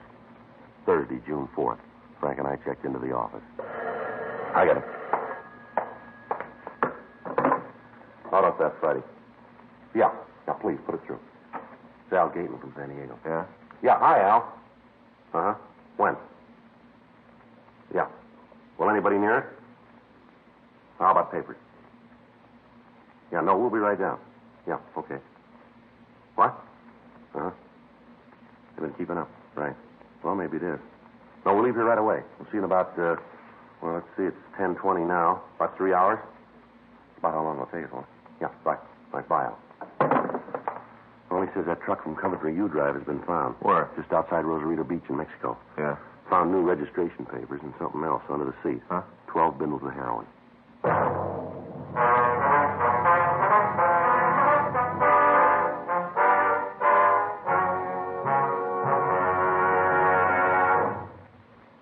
You are listening to Dragnet, the authentic story of your police force in action. Chesterfield is best for you. Listen to Chesterfield's record. For a full year and 2 months, a doctor has been making regular examinations of a group of Chesterfield smokers, and he reports no adverse effects to the nose, throat, and sinuses from smoking Chesterfields. Don't you want to try a cigarette with a record like this? Chesterfield. First with premium quality in both regular and king size. Chesterfield. First choice with Young America. And that's from a survey of 274 colleges and universities. Try Chesterfields today. Remember, Chesterfield is America's best cigarette buy.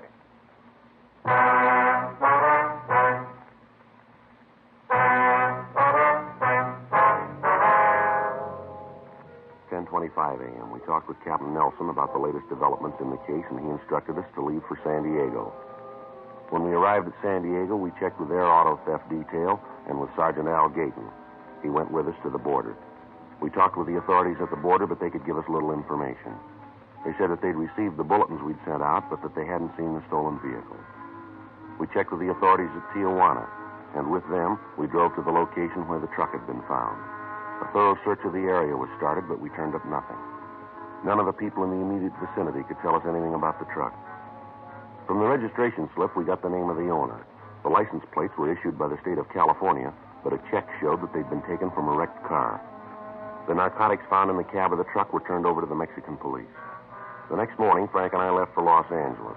While we'd been gone, officers Bill Donovan and Jack Pilkington, along with Sergeant Al Mansell, had been following up the leads in the Los Angeles area. They hadn't come up with anything new. The car thefts continued. State police units along the road to the Mexican border were alerted, but the cars continued to disappear. 2 weeks went by. Tuesday, June 23rd, Frank and I came back from a meeting with members of the National Auto Theft Bureau. Want to check the book? Yeah, I'll get it. One of these thefts are sure dropping our recovery record, aren't they? Yeah. Talked to Skipper this morning. The insurance companies are raising the roof. Well, it figures it's costing them a lot. There's a message here from Judge Shelton wants us to call him. Sheriff's Department? Yeah. Marked important. You want to get it? Yeah, I'll get it.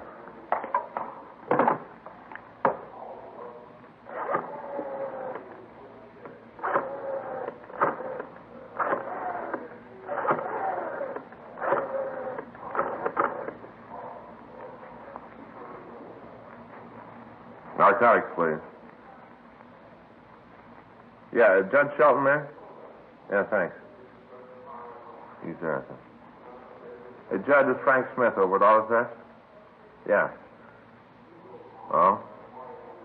Well, why do you think that's it? Yeah. When are you going to meet her?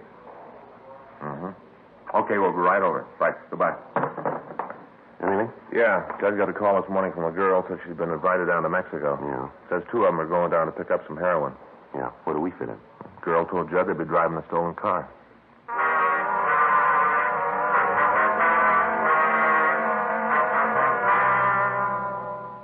We went over to the Hall of Justice and talked with Sergeant Judge Shelton. He told us about the call he'd received. He said that he was supposed to meet the girl at 3:30 that afternoon, and he wanted to know if we wanted to accompany him. We told him we did, and at 3:15 p.m., the 3 of us walked into a bar on West 7th. We waited for the girl to arrive. 3:46. Here she comes. The blonde? Yeah. Hi, Judge. Sir, I'd like you to meet a couple of friends of mine. Perry Collins, Frank Smith, Joe Friday. How do you do, Hi, Barry? Sue. Sit down, Barry. Thanks. Can I get you anything? Sandwich, cup of coffee? No. I could use an old-fashioned, though. Tell him to give you a big piece of orange. Okay, I'll get it. Excuse me. Sure.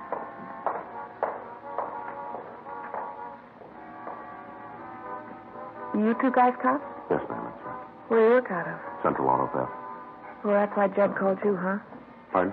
About the hot car we're driving south. Yes, ma'am. My name's Vera. Why don't you use that?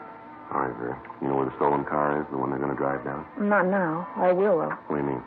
I don't think it's been stolen yet. What? Well, I don't think the car's been stolen yet. Well, do you know when it's going to be taken? Sometime this afternoon. We're supposed to leave tonight. You know who's going to take it? This friend of mine. A fellow named Harry Sloan. Here's your old-fashioned, Vera. Oh, thanks, Judd. You know how this operation's going to work, Vera? No. All I know is I got a call from Harry this morning. He asked me what I was doing. I told him nothing, so he asked me if I wanted to take a drive down to Mexico. I told him I would, and he said he'd pick me up. He's going to pick you up at your house? No, he said he'd call me and let me know where to meet him. Well, where's he going to call you? My place in about an hour. What did he say it makes you think the car's going to be stolen? Just the way he talked. Can't say anything real definite, just the way he talked. Do you work alone? No, there's another guy with him. I don't know who it is. What did he say to you about the narcotics? Just said that he was planning to pick up some H down there. Didn't say where. He give us a description of this Harry, where he lives? Yeah, I can give you that. Got a record, do you know? Never talked about it. I think maybe he's been picked up a couple of times, but I don't think he served time. You said on the phone you had an idea how we could take him. Yeah. You see, I'll have to drive my car to meet them. As soon as I get a call from Harry, I'll get in touch with you and tell you where the meet's going to be. I'll park my car and leave the license number of the stolen car in it. Where? In the back seat. Judd, wouldn't it be a lot easier if we just kept her under surveillance? Might be better for you, but it wouldn't for me. Harry found out I'd been playing footsie with you guys. He'd kill me sure. This is a big operation. Isn't just Harry in on it. What do you mean? All those cars that have been stolen lately, the trucks, it's all part of the deal. Same bunch is doing it. Oh, you mean it's an organized ring? Huh? Sure. They got it all laid out from here to Ensenada.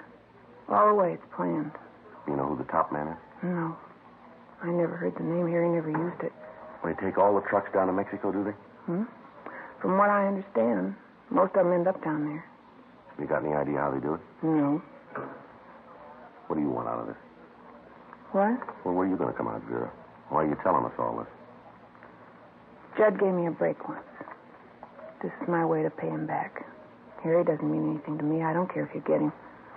Well, I still think we ought to keep you under surveillance. Be safer for you, Vera. Don't worry about it. I'll let you know right where I'm going to park my car. You find that, and I'll see that the other information's there. I better get going now. Well, just a minute. You want to give us a description of Sloan? Sure, I can tell you what Harry looks like. What are you going to do, check up on him? We'd like to know who we're after. I don't think you'll find anything. I'd be pretty surprised if you do. Not as surprised as he'll be.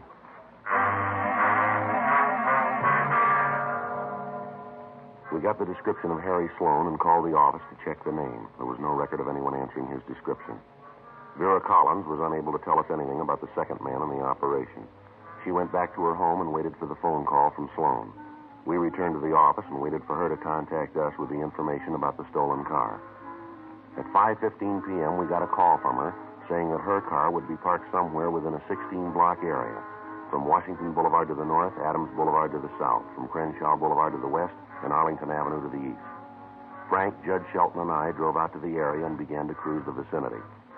We spent the next hour looking for the car. When we were sure that it was not in the designated area, we began to expand our search. At 6:37 p.m., we found the car parked on a small side street near St. Charles Place, 12 blocks outside the designated area. We searched the car and found a slip of paper in the back seat.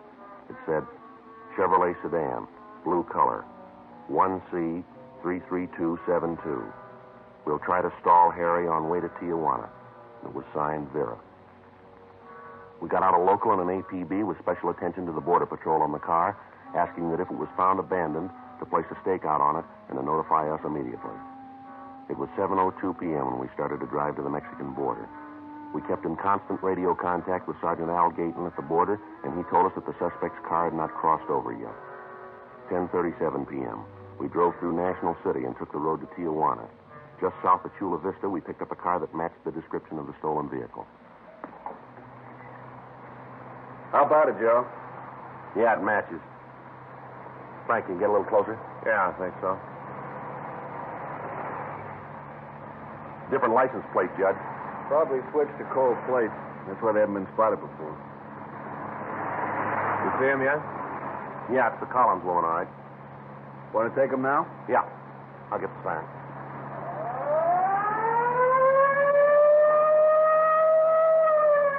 Doesn't look like they're going to stop.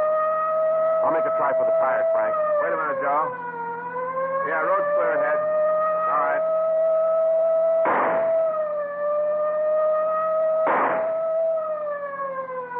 They're slowing down. Yeah, they're pulling over. All right, get your hands on that wheel where I can see them. I'll cover the others. Right. Right. All right, get out of the car. What are you trying to prove with all this shooting? Come on, mister, get out of the car. Come on, you two, get out. I don't know what you're trying to prove. We haven't done anything. Come on, let's don't argue. All right, mister, over to the car. I'll shake him, Joe. You're going to be sorry about this. You got a right to stop us. Stand still. Yeah, he's clean. Turn around. You're George Summers, aren't you? Yeah. We picked you up for that stolen truck about 6 weeks ago, wasn't it? Yeah, you had to let me go. You're going to do the same this time. You got nothing to hold me. No, you're wrong there, Summers. Where'd you get this car? I borrowed it. From who? A friend of mine. He knows you took it, huh? Certainly. He told me to. This car's stolen, and you know it. We know all about the operation, the whole deal. You going to stay on the rap alone, or you going to tell us who the big gun is? What do you mean, operation? This isn't the first car you've shoved across the border. We know about the narcotics, too. You're in this all the way. Now, you've got a choice. You can take it alone, or you can go along with us and nail the big guy. It's up to you. Wouldn't do any good if I told you who he was. I can't prove anything on him, neither can you. You'll never get him, never. Is that right? Sure, he told me so. Cops will never get me. Those are his words. That's what he said. Well, that's not new. Huh? You said the same thing.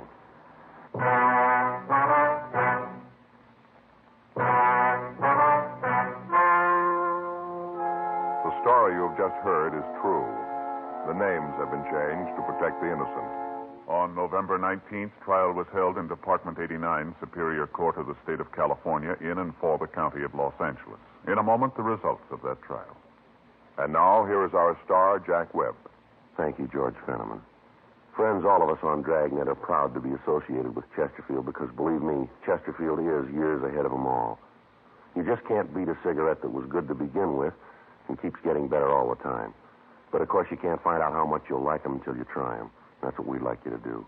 Try a couple of packs of milder Chesterfield, regular or king size. I know you'll agree that Chesterfield is best for you.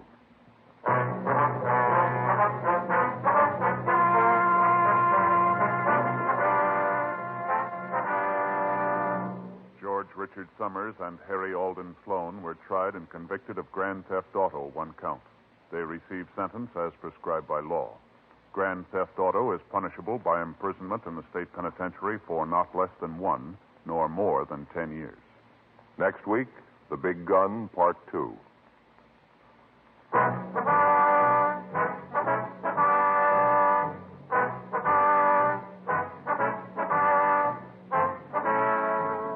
You have just heard Dragnet, a series of authentic cases from official files. Technical advice comes from the Office of Chief of Police W.H. Parker, Los Angeles Police Department. Technical advisors, Captain Jack Donahoe, Sergeant Marty Wynn, Sergeant Vance Brasher. Heard tonight were Ben Alexander, Jack Crucian, Herb Ellis. Script by John Robinson. Music by Walter Schumann. Hal Gibney speaking. For a million laughs, tune in Chesterfield's Martin and Lewis Show, Tuesday on this same NBC station. And sound off for Chesterfield. Either regular or king size, you'll find premium quality Chesterfield much milder. Chesterfield is best for you. Chesterfield has brought you Dragnet, transcribed from Los Angeles.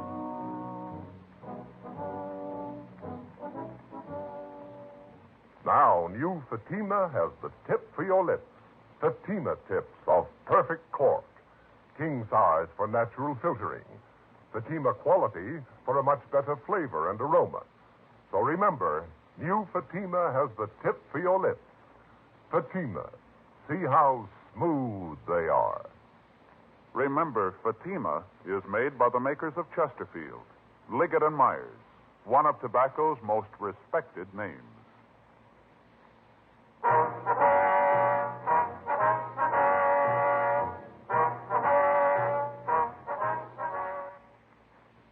Tonight, it's adventure with Barry Craig on NBC.